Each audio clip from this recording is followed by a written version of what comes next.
और भाइयों, कैसे हो सब। आप सभी को मेरी तरफ से दिवाली की ढेर सारी शुभकामनाएं। भगवान करे आपको वो सब मिले जो आपके लिए सच में अच्छा हो। और जिन लोगों ने चैनल को सब्सक्राइब कर लिया है, भगवान आप पर थोड़ी एक्स्ट्रा कृपा जरूर बरसाएं। और जिन लोगों ने अभी तक नहीं किया है, कोई बात नहीं भाई, बाद में आराम से कर लेना, कोई आफत नहीं आ रही। तो चलिए वीडियो शुरू करते हैं। एक इल्लीगल काइमेरा लैब में साइंटिस्ट को पता चलता है कि हमारा एमसी एक पावरफुल एस रैंक काइमेरा, जिसे नंबर 17 के नाम से जाना जाता है, अब ठीक से काम नहीं कर रहा। उसे बेकार समझकर वे उसे हंटर्स के एक ग्रुप के साथ डीमन रेल्म में भेजकर ठिकाने लगा देते हैं। उसे उन्हें प्रोटेक्ट करने का काम दिया जाता है, लेकिन उसकी वापसी मना थी। रेल्म के अंदर अनगिनत मॉन्स्टर्स अटैक करते हैं, लेकिन 17 उन्हें आसानी से खत्म कर देता है, जिससे हंटर्स की जान बच जाती है। जब मिशन खत्म होता है और गेट बंद होने लगता है तो हंटर्स प्लान के मुताबिक उसे वहीं छोड़ जाते हैं। बिना किसी ऑर्डर के और खराब होती बॉडी के साथ 17 को अपनी इंसानी यादें वापस आने लगती हैं। वो एक अनाथ था जिसे किडनैप करके और 500 से ज़्यादा मॉन्स्टर सेल्स इंजेक्ट करके एक काइमेरा में बदल दिया गया था। जैसे ही उसकी ज़िंदगी खत्म हो रही होती है, उसके कोर से एक ज़बरदस्त धमाका होता है और एक शॉकिंग ट्विस्ट में नंबर 17 फिर से जन्म लेता है। एक मॉन्स्टर के रूप में नहीं, बल्कि एक बार फिर अपने असली इंसानी रूप में। 17 हैरान है और यह समझने की कोशिश कर रहा है कि उसके साथ अभी अभी क्या हुआ। उसे एहसास होता है कि उसके अंदर मॉन्स्टर सेल्स अभी भी एक्टिव हैं, जिसका मतलब है कि वो कोई नॉर्मल इंसान नहीं है। वो समझ जाता है कि लैब वालों का उससे काम हो चुका है, इसीलिए वे उसे वापस लेने नहीं आए। उसकी बॉडी में हुए बदलावों के अलावा उसकी कलाई पर लिखा एक्सपेरिमेंट नंबर भी गायब हो गया है। 17 को लगता है कि वो अपनी बॉडी में मौजूद फायर टाइप मॉन्स्टर्स की एबिलिटी की वजह से जिंदा हो पाया है। जाहिर है, जब तक कोर नष्ट नहीं होता, वो क्रीचर 3 बार तक जिंदा रह सकता है। हालांकि कहावत है कि फिनिक्स इंसानी सेल्स के साथ फ्यूज नहीं होता, जिससे ये साबित होता है कि उसका मामला एक स्पेशल केस है। 17 समझ जाता है कि लैब ने उसे अपने काबू में रखने के लिए जो कुछ भी किया था वो सब गायब हो चुका है, और चूंकि नंबर 17 के रूप में उसकी जिंदगी खत्म हो गई है, वो एक नॉर्मल इंसान की तरह जीने का सोचता है। अपनी नई जिंदगी शुरू करने की कोशिश में वो अपने लिए एक नाम सोचता है और शियोन डुन नाम फाइनल करता है। शियोन पहले तो बदला लेने का सोचता है, लेकिन फिर ये आइडिया छोड़ देता है, क्योंकि उसे ये भी नहीं पता कि उसे किसे टारगेट करना है। फिर भी उसे यकीन है कि वो एक ना एक दिन अपने टारगेट से जरूर टकराएगा। जब शियोन को एहसास होता है कि उसकी बॉडी पर कपड़े नहीं हैं, तो वो समझ जाता है कि इंसान बनने की तरफ पहला कदम कपड़े हासिल करना होगा। वो डीमन रेल में घूमने लगता है और जल्द ही उसे एक नदी मिलती है जो उसे लगता है कि मददगार होगी। वो इधर उधर देखता है और अचानक उसे जहर से मरा एक बर्ड मॉन्स्टर मिलता है। चूंकि उसे लेदर की जरूरत थी, उसने सोचा कि पक्षी की खाल काम आ जाएगी। वो अपनी बाह को एक ब्लेड में बदलता है और जो कुछ उसने लैब में सीखा था, उससे वो पक्षी की खाल उतारने लगता है। जैसे ही वो अपना ब्लेड पक्षी की स्किन में डालता है, हवा में जहर की तेज गंध भर जाती है। फिर भी शियोन खाल उतारना जारी रखता है और आखिरकार मरे हुए पक्षी को पूरा छील देता है। अब उसके पास एक बड़ी खाल है जिसे वो कपड़े की तरह इस्तेमाल कर सकता है, लेकिन वो निराश है कि खाल बहुत ज्यादा सख्त है और उसे ट्रीट भी नहीं किया गया है। तभी उसे याद आता है कि वो खाल को खुद ही टैन कर सकता है। वो काम पर लग जाता है और खाल को तब तक पीटता है जब तक वो बिल्कुल सॉफ्ट ना हो जाए। शियोन को अपने काम पर गर्व होता है और वो बिना समय बर्बाद किए खाल को शेप में काटना शुरू कर देता है। जब वो ये कर रहा होता है, तो वो पक्षी अचानक उसके पीछे जिंदा हो जाता है। अपने मुक्कों का इस्तेमाल करके वो खाल को फाड़कर एक परफेक्ट केवमैन क्लॉक बना लेता है। वो नोटिस करता है कि सारा जहर अभी तक खत्म नहीं हुआ है, लेकिन वो इस पर काम करने में बहुत आलस फील करता है और उसे वैसे ही छोड़ने का फैसला करता है। तभी उसे पक्षी की चहचहाहट सुनाई देती है और वो पीछे मुड़कर देखता है तो हैरान रह जाता है कि पक्षी असल में मरा नहीं था। शियोन नोटिस करता है कि पक्षी उसकी बातों के अनुसार हिल रहा है, जिससे लगता है कि शायद वो उसे समझ रहा है। शियोन इस बात से ज्यादा हैरान है कि पक्षी में मौत के सारे लक्षण दिख रहे थे, लेकिन किसी वजह से वो अभी भी जिंदा था। ज्यादा सोचे बिना वो समझ जाता है कि ये एक इमोर्टल टाइप मॉन्स्टर है। वो जानता है कि उसका पुराना रूप इस पक्षी को बिना सोचे समझे मार देता, लेकिन चूंकि पक्षी अब हिलने डुलने के लिए बहुत कमजोर है, उसे मारने का कोई कारण नहीं दिखता। वो उन दोनों को लकी मानता है और पक्षी से कहता है कि वो अपनी दूसरी जिंदगी अच्छे से जिए, जैसा कि वो खुद भी करने का प्लान बना रहा है। जैसे ही वो दूर जाता है, शियोन कहता है कि अगर किस्मत ने चाहा तो वे शायद कहीं फिर मिलेंगे। अपने कपड़ों की प्रॉब्लम सॉल्व करने के बाद वो सोचता है कि उसके एजेंडे पर अगली चीज एक घर बनाना होगा। शियोन इधर उधर देखना शुरू करता है और पहली जगह उसे एक गुफा मिलती है जहां उसका सामना एक विशाल सेंटीपीड टाइप मॉन्स्टर से होता है। इतनी अंधेरी जगह में रहने में कोई दिलचस्पी ना होने के कारण वो उसे छोड़ देता है, लेकिन जाने से पहले वो मॉन्स्टर का सिर धड़ से अलग कर देता है। गुफा से निकलने के बाद वो भटकते भटकते बर्फीले पहाड़ों तक पहुंच जाता है। उसका सामना कुछ आइस मॉन्स्टर से होता है, लेकिन वो उन्हें भी आसानी से निपट देता है। वो बर्फीले पहाड़ों को एक नो मानता है, क्योंकि वहां उसके लिए खाना ढूंढना मुश्किल होगा। वो अपने परफेक्ट घर की तलाश जारी रखता है और बहुत कोशिशों के बाद आखिरकार उसे एक ऐसी जगह मिल जाती है जो उसे पसंद आती है। उस एरिया में एक झील है और चारों ओर हरियाली और एक पहाड़ी है। वो झील को देखता है और पाता है कि वो मछलियों से भरी है, जिन्हें वो खाने के लिए इस्तेमाल कर सकता है। एक परफेक्ट घर के लिए जो कुछ भी जरूरी है वो सब उस एरिया में मौजूद है, और बिना ज्यादा बहस किए शियोन समझ जाता है कि उसे अपना नया घर बनाने की जगह मिल गई है। कहीं और एक मैकेनिकल टाइप काइमेरा अभी अभी डीमन रेल में पहुंचा है। चूंकि शियोन ने उस जगह पर घर बनाने का फैसला किया है, वो एक सही जगह ढूंढता है और अपनी बाह को लंबे तेज ब्लेड्स में बदल लेता है। एक ही झटके में वो लकड़ी के लट्ठे काटता है और उन्हें अरेंज करता है। जब वो नींव के लट्ठे जमीन पर रखता है तो उसे जमीन ऊबड़ खाबड़ लगती है, और वो जमीन को समतल करके इसे ठीक करता है। इसके बाद वो पेड़ों को पकड़ता है और उन्हें चारों कोनों में गाड़ना शुरू कर देता है, जो घर के खंभे बनेंगे। इसके बाद उसने घर के फर्श पर तख्ते बिछाए, और दीवारों के लिए उसे कीलें नहीं मिली तो उसने स्नेल टाइप मॉन्स्टर्स के स्लाइम का इस्तेमाल किया। जाहिर है स्लाइम हमेशा बहुत सॉलिड होता है, लेकिन उसे नहीं पता कि ये वाटरप्रूफ होगा या नहीं। फिनिशिंग टच के लिए वो सिल्क वॉर्म लार्वा से कोकुन सिल्क का इस्तेमाल करता है। शियोन अपने बनाए हुए घर से खुश है, लेकिन उसे लगता है कि कुछ कमी है। वो सोचने लगता है कि इंसानों के घरों में और क्या होता है जो उसके पास अभी नहीं है। वो एक बगीचे या एक कुत्ते के बारे में सोचता है, लेकिन वो कुत्ते का आइडिया छोड़ देता है क्योंकि वो डीमन रेल में कुत्ता नहीं पाल सकता। वो फैसला करता है कि वो एक सब्जियों का बगीचा बनाएगा, लेकिन ये उसे कंफ्यूज करता है क्योंकि उसे कुछ ऐसा सोचना होगा जो डीमन रेल में उग सके। अचानक उसे याद आता है कि पास के एक बर्फीले पहाड़ों में एक पौधा है जिसे मैंड्रियोरा कहते हैं। शियोन तुरंत मैंड्रियोरा के हैबिटाइट की ओर निकल पड़ता है, जो कि बर्फीले पहाड़ हैं जहां डेमोनिक एनर्जी सबसे ज़्यादा होती है। पहाड़ों पर घनी बर्फ उसे उस समय की याद दिलाती है जब उसे बचपन में किडनैप करके लैब भेजा गया था। भले ही उसने बहुत दर्द सहा, लेकिन वो इस बात से इनकार नहीं कर सकता कि काइमेरा बनने के अपने फ़ायदे भी हैं। काइमेरा होने के कुछ फ़ायदे ये हैं कि उसे ठंड या भूख की चिंता नहीं करनी पड़ती। कुछ ही देर में उसे मैंड्रियोरा का प्लांटेशन मिल जाता है। जाहिर है मैंड्रियोरा बहुत ज़्यादा स्ट्रेस सेंसिटिव होते हैं और वे सनफिश टाइप मॉन्स्टर की तरह होते हैं। वे असल में ज़रा से भी माहौल में बदलाव से मर सकते हैं। चूंकि वो मैंड्रियोरा को दूसरी जगह ले जाने की योजना बना रहा है, उसे लगता है कि छोटे, ज़्यादा एडेप्टेबल पौधों को चुनना सबसे अच्छा रहेगा। सबसे पहले वो जड़ें हटाता है और वो अपने कान ढकने के बारे में भी सोचता है, क्योंकि वे डिस्टर्ब होने पर चीखने के लिए बदनाम हैं। वो एक मैंड्रियोरा को बाहर खींचता है, लेकिन हैरानी की बात यह है कि वो शांत रहता है। वो मान लेता है कि ये एक तुक्का है और वो दूसरा खींचता है, लेकिन नतीजा वही रहता है। असल में मैंड्रियोरा अच्छी नींद ले रहे थे और उन्हें कोई फर्क नहीं पड़ रहा था। वो कई और पौधों को खींचता है, लेकिन उनमें से कोई भी वैसा नहीं चीखता जैसा उसने उम्मीद की थी। जाहिर है चीख तब होती है जब पौधों को इंसान आर्टिफिशियली उगाते हैं। चूँकि इंसानी दुनिया में डेमोनिक एनर्जी कम होती है, वे अक्सर स्ट्रेस्ड रहते हैं, इसीलिए वे नरक की तरह चीखते हैं। अगर उन्हें ज़बरदस्ती बाहर निकाला जाए तो भी वे चीखते हैं और आखिर में मर जाते हैं। चूँकि वे डीमन रेल में हैं, मैंड्रियोरा के पास चीखने का कोई कारण नहीं है। हालांकि शियोन कंफ्यूज्ड है कि पौधे उसे भागने की कोशिश क्यों नहीं कर रहे, क्योंकि उन्हें कम से कम भागने की कोशिश तो करनी चाहिए थी। अचानक उसे एहसास होता है कि असल में उसके शरीर में मैंड्रियोरा सेल्स हैं और वे शायद उसे अपने में से एक समझ रहे हैं। उसे लगता है कि ये एक अच्छी बात है, क्योंकि ये उसके लिए कम स्ट्रेसफुल है।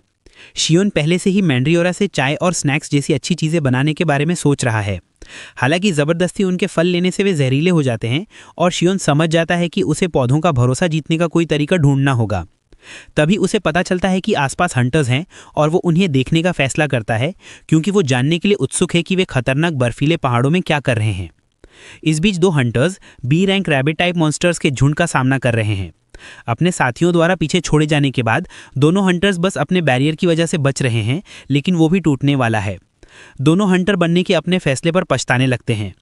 जैसे ही वे मरने वाले होते हैं, अचानक कुछ कहीं से आता है और उनके सामने ज़मीन पर गिरता है। ये उनका और रैबिट्स का भी ध्यान खींचता है। जब इम्पैक्ट से उठी धूल हटने लगती है तो वे एक इंसान की परछाई को अपनी ओर आते देख हैरान रह जाते हैं, और वो कोई और नहीं बल्कि हमारा एमसी है। शियोन को पता चलता है कि मॉन्स्टर्स नो बनीज हैं, और जैसे ही रैबिट्स उसके शरीर से आने वाली ऑरा को महसूस करते हैं, वे पैनिक में आ जाते हैं और हवा में गायब हो जाते हैं। हंटर्स को यकीन नहीं होता कि बी रैंक मॉन्स्टर्स सिर्फ शियोन को देखकर भाग गए। दोनों शियोन को बचाने के लिए धन्यवाद देते हैं और अपना परिचय देते हैं। वो भी ऐसा ही करता है, लेकिन हंटर सच में कंफ्यूज हैं कि उन्होंने पहले कभी इतना अजीब नाम नहीं सुना था। शियोन फिर हंटर से पूछता है कि वे डीमन रेल में क्यों हैं, क्योंकि वो साफ देख सकता है कि वे लो रैंक हंटर्स हैं। हंटर्स कबूल करते हैं कि उन्होंने ये पैसे के लिए किया था। जाहिर है एक काइमेरा को जिंदा पकड़ने का एक टास्क था और वादा किया गया इनाम बहुत लुभावना था। जैसे ही वे काइमेरा का जिक्र करते हैं, शियोन डिफेंसिव हो जाता है, ये मानकर कि वे उसके बारे में बात कर रहे हैं। तभी हंटर्स बताते हैं कि काइमेरा एक लैब से भागा है और कहा जाता है कि वो एक मैकेनिकल टाइप काइमेरा है। चूंकि वो मैकेनिकल टाइप का नहीं है, वो समझ जाता है कि उसे चिंता करने की ज़रूरत नहीं है। वो उनसे एक गेट क्रिस्टल लेके अपने नए घर वापस जाने की योजना बनाता है। शियोन फिर दोनों से पूछता है कि उनके गैर कहाँ हैं, क्योंकि उसे यकीन है कि उनके पास गेट क्रिस्टल्स हैं।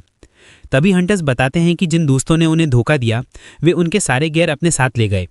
हंटर्स फिर शियोन से भीख मांगते हैं कि वे उन्हें जल्द ही इंसानी दुनिया में वापस ले जाएं, क्योंकि वे अपनी लिमिट पर हैं। असल में इंसान डीमन रेल में ज़्यादा देर नहीं रह सकते, क्योंकि डेमोनिक एनर्जी उन्हें मार डालेगी। हालांकि इसका शियोन पर कोई असर नहीं होता। फिर शियोन धोखेबाज हंटर्स का पता लगा लेता है। वो तुरंत हवा में उड़ता है और हंटर्स की ओर बढ़ता है, जबकि दोनों हंटर्स की पैंट गीली हो जाती है, क्योंकि उनका बचाने वाला उनके सामने से गायब हो गया। कहीं और हंटर्स ने काइमेरा को घेर लिया है और उसे मारने के लिए तैयार हैं। जैसे ही वे उस पर हावी होने लगते हैं, काइमेरा अपना गुस्से में बैटल मोड एक्टिवेट कर लेता है, बिना किसी डर के हंटर्स का सामना करने के लिए तैयार। कुछ ही देर में शियोन उस लास्ट जगह पर पहुंच जाता है जहां उसने काइमेरा को महसूस किया था, लेकिन उसे खून और हंटर गेयर अलावा कुछ नहीं मिलता। इसके अलावा वहां बच्चे के पाँव के निशान जानवरों के निशानों के साथ मिले हैं, जिससे पता चलता है कि काइमेरा हंटर से लड़ते वक्त अपना रूप बदल रहा था। चूंकि काइमेरा लिक्विड मेटल से बना था, ये समझ में आता है कि वो आसानी से अपना आकार बदल सकता है। हालांकि इसे बनाने में इस्तेमाल किया गया मटेरियल काफ़ी रेयर है, इसीलिए इसे छोटा बनाया, एक बच्चे या कुत्ते के आकार से ज़्यादा नहीं। शियोन इम्प्रेस्ड है कि काइमेरा ने अपने पीछे पड़े 5 बी रैंक हंटर्स को अकेले ही संभाल लिया। दूसरी ओर दोनों हंटर्स अपनी लिमिट पर हैं और उनमें से एक की पत्नी प्रेग्नेंट भी है। वे अपनी निश्चित मौत का इंतजार कर रहे होते हैं जब शियोन अपनी पीठ पर उनके गैर लादे हुए सीन पर आता है। हंटर्स उसे बचाने की भीख मांगने लगते हैं और जैसे ही वो इन्हें नज़रअंदाज करने वाला होता है, उसे याद आता है कि दोनों के पास कोई गेट क्रिस्टल नहीं बचा है। एक हंटर 2 लाख वॉन निकालता है, शियोन से कहता है कि अगर उसके पास स्टोन्स हैं तो वे खरीदने के लिए तैयार हैं। ये साफ है कि अगर वे जल्दी डीमन रैम से बाहर नहीं निकले तो वे मर जाएंगे। शियोन गेट स्टोन के लिए ऑफर की गई रकम से हैरान है। भले ही उसे इसकी सच में ज़रूरत नहीं है, फिर भी वो पैसा लेने का फैसला करता है, क्योंकि जब वो इंसानी दुनिया में जाने का फैसला करेगा तो शायद उसे इसकी ज़रूरत पड़े। शियोन फिर उनके लिए एक गेट खोलता है और हंटर उसे झुककर धन्यवाद देता है, ये यकीन दिलाते हुए कि वो उसका ये एहसान कभी नहीं भूलेगा। हंटर अपने पहले से ही थके हुए दोस्त को पकड़ता है ताकि वे जा सकें, और तभी शियोन कहता है कि गेट स्टोन्स तो हमेशा 2 लाख के आसपास मिलते थे। लेकिन हंटर उसे बताता है कि कीमतें बहुत पहले बदल गई हैं। शियोन उससे पूछता है कि उसे इसमें इतनी दिलचस्पी क्यों है, और वो बताता है कि उसे थोड़ा बुरा लग रहा है कि उसने उनसे ज़बरदस्ती पैसे लिए। इस गिल्ड से छुटकारा पाने के लिए वो बदले में उनके लिए कुछ करने का फैसला करता है। वो थके हुए हंटर के कंधे पर टैप करता है और उसके शरीर में माना डालना शुरू कर देता है, जिससे हंटर्स हैरान रह जाते हैं। ये टेक्निक कुछ ऐसी है जिसमें ए रैंक हंटर्स भी शामिल नहीं होना चाहते हैं। ऐसा इसलिए है क्योंकि माना आपस में टकराकर उलझ सकते हैं, जिससे उनके माना होल्स फट जाएंगे और अंततः मौत हो जाएगी। हंटर्स ने मान लिया था कि शियोन फेल हो जाएगा और वे मरने वाले हैं, लेकिन उनकी हैरानी का ठिकाना नहीं रहा। उसने ये कर दिखाया और डेमोनिक एनर्जी को प्यूरिफाई कर दिया। हंटर्स ने एक दूसरे को कस के गले लगा लिया, क्योंकि उन्हें लगा था कि वे पहले ही मर चुके हैं। उनकी मदद करने के बाद शियोन तय करता है कि अब उसे जाने का समय हो गया। दोनों उसे धन्यवाद देने लगते हैं और सोचते हैं कि उसकी माना कितनी शक्तिशाली होगी कि उसने इतनी आसानी से थके हुए हंटर में उसे डाल दिया। हंटर्स के जाने के बाद वो अपने घर लौटता है और खुश होता है कि उसकी ट्रिप अच्छी रही। वो देखता है कि मैंड्रियोरा पहले से ही जाग चुके हैं और उसे लगता है कि अब उन्हें लगाने का समय आ गया है। वो जमीन पर एक जगह ढूंढता है जहां वो मैंड्रियोरा लगाता है, लेकिन वे नाखुश लगते हैं। शियोन सोचता है कि उनके साथ क्या गलत है और उन्हें बेहतर महसूस कराने के लिए कुछ मैना खिलाने की कोशिश करता है। जैसी उम्मीद थी, उनका मूड बदल गया, जिससे शियोन को राहत मिली। इस बीच मैकेनिकल काइमेरा उसके पीछे झाड़ी में छिपा है और भले ही वो काइमेरा की एनर्जी को महसूस कर सकता है, शियोन फैसला करता है कि जब तक वो वास्तव में उससे जुड़ना नहीं चाहता, तब तक वो कोई कदम नहीं उठाएगा। शियोन अपने घर में जाता है और हंटर से मिली हर चीज़, जिसमें कैश भी शामिल है, बाहर निकालता है। उनमें एक पोर्टेबल बर्नर, 8 केट स्टोन, स्पेयर कपड़े और स्लीपिंग बैग है। शियोन खुश है कि सब कुछ वही है जो उसे चाहिए था, और किस्मत से बैग में रेमन भी है। उसे याद आया कि आखिरी बार उसने रेमन अनाथालय में खाई थी। चूंकि उसे भूख लगी है, वो अपने लिए रेमन बनाने का फैसला करता है। रेमन पैक पर दिए गए निर्देशों का पालन करते हुए वो एक बर्तन पकड़ता है और पानी लेने के लिए बाहर जाता है। हालांकि एक मछली पानी से उड़कर उस पर हमला कर देती है। चूंकि उसे रेमन के लिए और भी सामग्री चाहिए होगी, वो उसे मारकर बर्तन में डाल देता है। रेमन में और सामग्री डालने के लिए वो जंगली अंडे, प्याज के रूप में काम करने के लिए जड़ी बूटियां ढूंढता है और सब कुछ बर्तन में डाल देता है। इस बीच मैकेनिकल कैमरा देख रहा है और उसका पेट खाने के लिए गुड़गुड़ा रहा है। शियोन ने गैस चालू की और रेमन तैयार करना शुरू कर दिया, लेकिन रेमन की भयानक गंध से मैंड्रियोरा का दम घुटने लगा। भले ही खाना जाहिर तौर पर बहुत बुरा महक रहा है, मैकेनिकल कैमरा इसमें बहुत दिलचस्पी ले रहा है। चूंकि वो खाना खाना चाहता है, वो एक जीनियस आइडिया सोचता है और एक कुत्ते में बदल जाता है। उसने सीखा था कि इंसानों को कुत्ते पसंद होते हैं और इसके अलावा वे घायल जानवरों के प्रति ज्यादा सहानुभूति महसूस करते हैं। वे कुत्ते की तरह शियोन के पास जाता है, लेकिन शियोन आसानी से समझ जाता है कि ये मैकेनिकल कैमरा है। शियोन स्थिति का आकलन करता है और महसूस करता है कि मैकेनिकल कैमरा अभी भी छोटा है और सीख रहा है। वो सोचता है कि कैमरा लैब से कैसे भागा और डीमन रेल में अपना रास्ता कैसे बनाया। चूंकि कैमरा उसके साथ शामिल होने को तैयार है, वो उसे अपने बनाए हुए भयानक दिखने वाले रेमन की पेशकश करता है। दोनों एक साथ बैठकर खाते हैं और ये शियोन को उस समय की याद दिलाता है जब वो और उसके साथी अनाथालय में रेमन खाने का आनंद लेते थे। जब वे अपना खूबसूरत भोजन खत्म कर लेते हैं तो शियोन कैमरा से कहता है कि वो जा सकता है क्योंकि उसे सफाई करनी है। कुत्ता मुड़कर जाने लगता है, लेकिन जैसे ही वो दूर जाता है, शियोन उसे याद दिलाता है कि वो पहले अपने बाएं पैर पर लंगड़ा रहा था। कैमरा हैरान रह जाता है और महसूस करता है कि उसका पता चल गया है, लेकिन वो अपना कथित रूप से प्रभावित पैर बदलता है और आगे बढ़ना जारी रखता है। थोड़ी देर बाद वो कपड़े धोने की कोशिश करता है और हंटर से मिले कुछ कपड़े निकालता है। उसे लगता है कि उसे ये करना होगा क्योंकि वो अपनी बाकी जिंदगी के लिए लेदर के कपड़े नहीं पहन सकता जब वो कोई केवमैन नहीं है। वो शर्ट को एक चट्टान पर रखता है और सोचता है कि वो बस उन निर्देशों का पालन करेगा जो वो पहले से जानता है। वो एक छोटी छड़ी पकड़ता है और ध्यान से शर्ट पर मारता है, लेकिन हैरानी की बात है कि उसका हल्का सा वार भी चट्टान और शर्ट को तोड़ देता है। शियोन मजबूत होने की फ्रस्ट्रेशन से परेशान हो जाता है, लेकिन उसे इस बात से तसल्ली मिलती है कि उसके पास कोशिश करने के लिए एक और शर्ट है। हालांकि वो नोटिस करता है कि मैकेनिकल कैमरा अभी भी उस पर नजर रखे हुए है। भले ही उसने संपर्क करने से इनकार कर दिया है, वो अपना भेस बदलने के लिए किसी भी चीज में बदल रहा है और उसकी हर गतिविधि पर नजर रखे हुए है। अब तक जो कुछ भी उसने देखा है, शियोन समझ जाता है कि मैकेनिकल कैमरा अभी भी 5 साल से कम उम्र का है। इसके अलावा उसकी एक अजीब मैकेनिकल स्पीच है जिसे शियोन ठीक समझता है क्योंकि ये सिर्फ युवा कैमरा में एक साइड इफेक्ट है जिन्हें जबरदस्ती ज्ञान दिया गया था। एक बहुत ही कठिन पल के बाद वो आखिरकार कपड़े धोने में कामयाब हो जाता है और वे अच्छे से धुल आते हैं।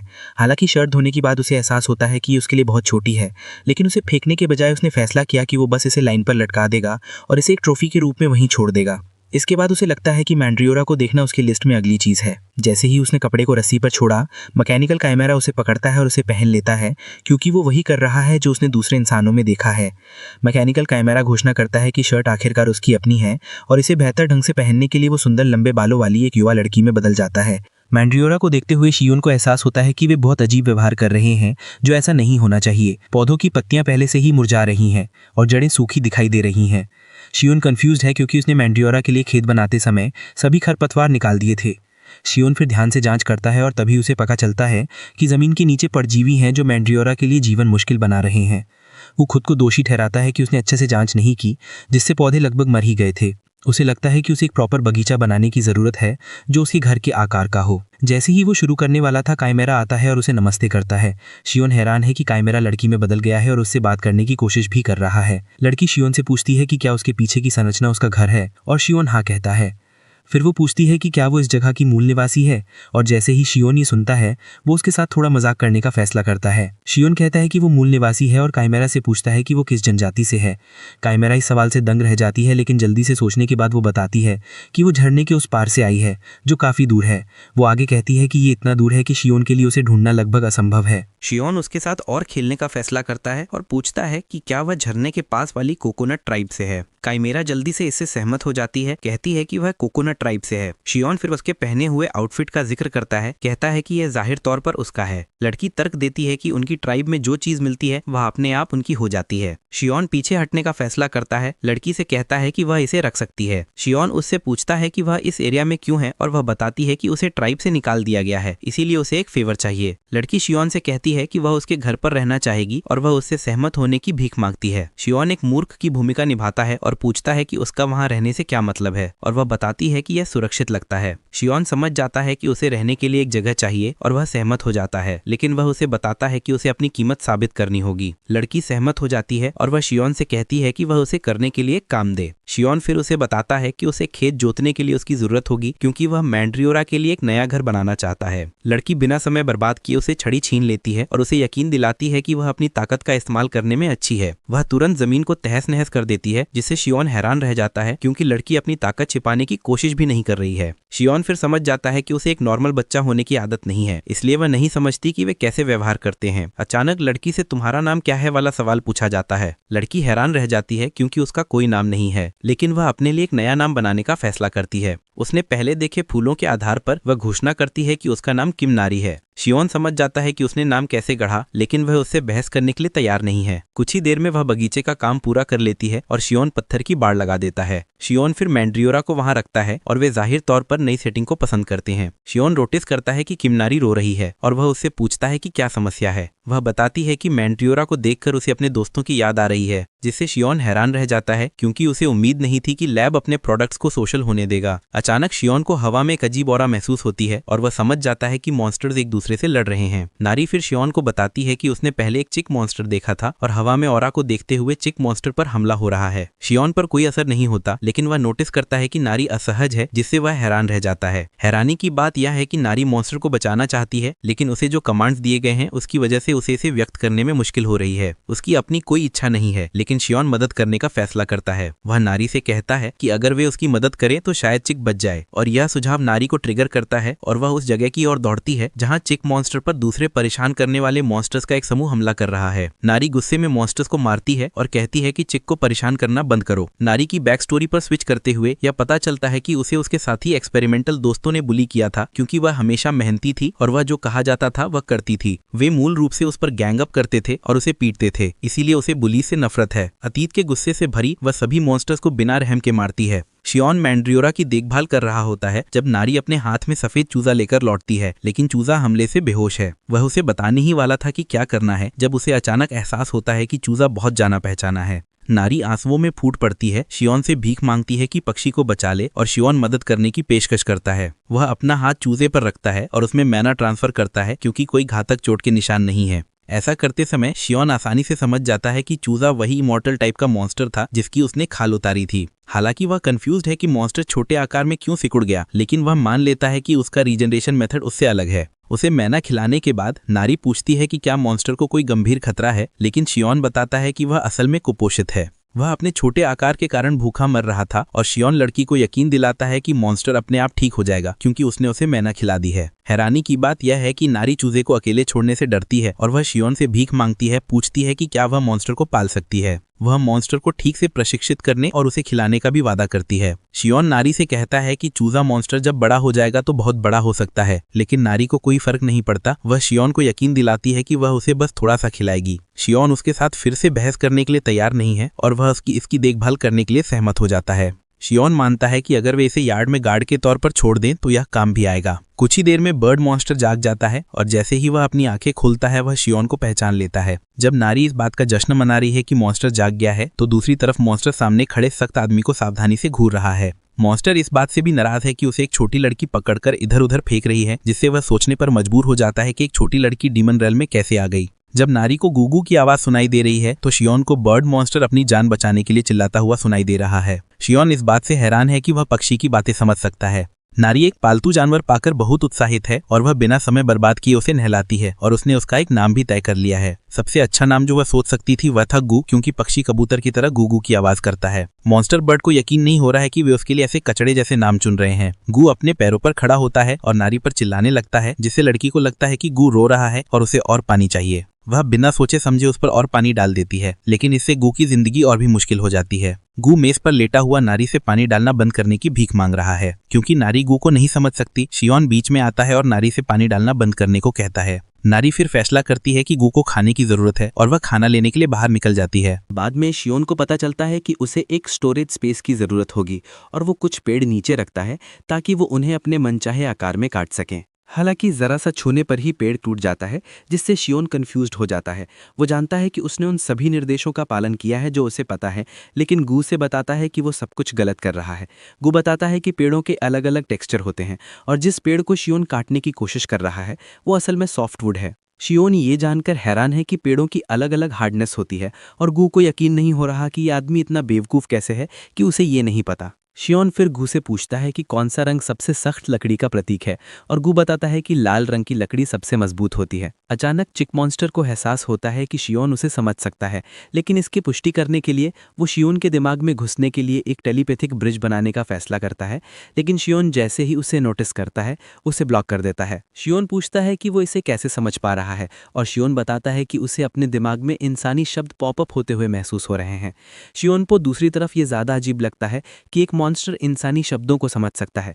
गू ये बताने में झिझक रहा है कि वो ये कैसे कर सकता है, लेकिन शियोन समझ जाता है कि ये कम संभावना से पैदा हुए दुर्लभ इंटेलिजेंस टाइप मॉन्स्टर्स में से एक है। शियोन ने इसके बारे में हमेशा सुना है, लेकिन ये असल में पहली बार है जब वो किसी को व्यक्तिगत रूप से देख रहा है। शियोन फिर इस तथ्य की ओर इशारा करता है कि वो और मॉन्स्टर पहले मिल चुके हैं और गू इससे इनकार नहीं करता।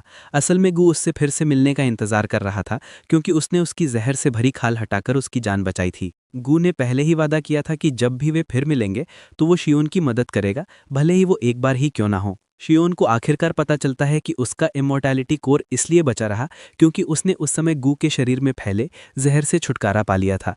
चूंकि वो मदद की पेशकश कर रहा है, शियोन पूछता है कि क्या वो उसी समय मदद करने के लिए तैयार है, और वो हाँ कहता है। गू शियोन से कहता है कि वो उसका पीछा करे और वो उसे वहां ले जाएगा जहां लाल पेड़ उगते हैं। वो जाने ही वाले होते हैं कि नारी दौड़ती हुई वापस आती है और उसके पीछे एक हंटर है। हंटर फायर टाइप अटैक्स का इस्तेमाल करता है, जिससे नारी डर जाती है। हंटर इस बात से खुश नहीं है कि उसे एक छोटी लड़की पर हमला करना पड़ रहा है, लेकिन साथ ही अगर वो मैकेनिकल काइमेरा को वापस नहीं लाता है तो उसकी पूरी जिंदगी और करियर दांव पर लगा है। हंटर नारी को पकड़ लेता है जो जमीन पर गिरकर रो रही है। वो नारी पर काबू पाने के लिए एक शक्तिशाली फ्लेम अटैक करता है, लेकिन शियोन अटैक को रोक देता है। शियोन बिल्कुल गुस्से में दिखता है और गू उसके कंधे पर बैठा है जब वो सीन में अपनी ऑरा बिखेरते हुए आते हैं। गू कहता है कि वो नारी को बचाने के बाद शियोन को पेड़ों के बारे में बताएगा। शियोन नोटिस करता है कि नारी आग से डरने की वजह से बिल्कुल होश में नहीं है और वो पहले आग बुझाने का फैसला करता है। गू इस बात से नाराज है कि हंटर एक बच्चे को बुली कर रहा है, और दूसरी तरफ हंटर इस बात से नाराज है कि कोई जिसे वो नहीं जानता उसे अपना काम करने से रोक रहा है। शियोन उस आदम से कहता है कि वो अपना मुंह बंद रखे क्योंकि वो बहुत बोलता है। इससे हंटर और भी नाराज हो जाता है और गुस्से में अपने शरीर से और ज्यादा फायर पावर निकालता है, लेकिन शियोन उससे काबू में करने के लिए एक आसान काम करता है। वो अपने पीछे की पहाड़ी पर एक एनर्जी ब्लास्ट मारता है, जिससे वो हंटर के ऊपर गिर जाती है। हंटर को ये बहुत देर से पता चलता है और इससे पहले कि वो कुछ समझ पाता, वो अपने आप को रेत के ढेर के नीचे फंसा हुआ पाता है। शियोन फिर नारी को देखता है और उसे बताता है कि उसे चिंता करने की कोई जरूरत नहीं है। फिर से वो उसे यकीन दिलाता है कि जब वो किसी चीज से डरती है तो उसे बस उसे नॉकआउट करना होता है। शियोन फिर हंटर को देखने का फैसला करता है। वो उसका सिर पकड़ता है और उसे रेत से बाहर निकालने की कोशिश करता है, लेकिन हैरानी की बात है कि हंटर के बाल निकल आते हैं। शियोन ये देखकर हैरान रह जाता है, लेकिन जब वो हंटर का बदसूरत गंजा सिर देखता है तो वो पूरी तरह से दंग रह जाता है। पूरी टीम हैरान है क्योंकि हंटर इतना यंग दिखता है, लेकिन वो पहले से ही गंजा है, इसीलिए वो अपनी इनसिक्योरिटी को विग पहनकर छुपा रहा है। नारी ये भूल जाती है कि वो कुछ पल पहले तक रो रो कर मर रही थी और वो मिस्टर बाल्डी पर हंसने लगती है। शियोन दूसरी तरफ स्थिति का आकलन करने की कोशिश करता है और हंटर की ताकत और नारी की ताकत को देखते हुए शियोन को नहीं लगता कि उसे उसके जैसे लोगों से हारना चाहिए। चूंकि वो जानना चाहता है कि क्या हो रहा है, वो टेलीपैथी का इस्तेमाल करता है जो किसी की यादों में झांकने में मदद कर सकती है। वो महसूस करता है कि नारी अभी भी उन दुष्ट वैज्ञानिकों से डरी हुई है जिन्होंने उस पर काम किया था, और शियोन एक मजबूत लड़की होने के लिए नारी के सिर पर थपथपाता है। शियोन समझ जाता है कि ट्रॉमा शायद तुरंत गायब ना हो, लेकिन समय के साथ ये बेहतर हो जाएगा। शियोन फिर सोचता है कि उसे मिस्टर बाल्डी के साथ क्या करना है, और एक चमकते हुए चेहरे के साथ नारी कहती है कि उसके पास एक आइडिया है। कुछ ही देर में हंटर जागता है तो खुद को झरने से लटका हुआ पाता है। उन्होंने एक बड़े पत्थर से एक बड़ी रस्सी बांधी है और वो उस रस्सी से लटक रहा है। हंटर ये देखता है और अपनी जिंदगी के सभी फैसलों पर पछताने लगता है। नारी दूर से हंस रही है, जबकि शियोन उसे किसी और के रूप का मजाक उड़ाने से रोकने की कोशिश कर रहा है। शियोन फिर बर्तन पकड़ता है और नदी से पानी भरता है, ये दावा करते हुए कि ये रामन के लिए है। नारी ये सुनकर उत्साहित हो जाती है क्योंकि उसे विश्वास है कि शियोन की फिश रामन दुनिया की सबसे अच्छी है। शियोन उसे चढ़ाता है और पूछता है कि क्या कोकोनट ट्राइब फिश रामन खाती है, और वो उत्साह से हाँ कहती है। हंटर दूसरी तरफ अपनी स्थिति को समझने की कोशिश कर रहा है और शियोन के रूप को देखते हुए उसे लगता है कि वो कम से कम ए रैंक का है। हालांकि वो इस विचार को भी खारिज नहीं करता कि शियोन शायद उससे भी ज्यादा मजबूत हो सकता है, क्योंकि ऐसे हंटर्स की रिपोर्ट्स हैं जो काफी मजबूत हैं, लेकिन वो पर्दे के पीछे से काम करते हैं। जब शियोन रामन के लिए पानी ला रहा है तो नारी इधर उधर मछलियां पकड़ने में व्यस्त है।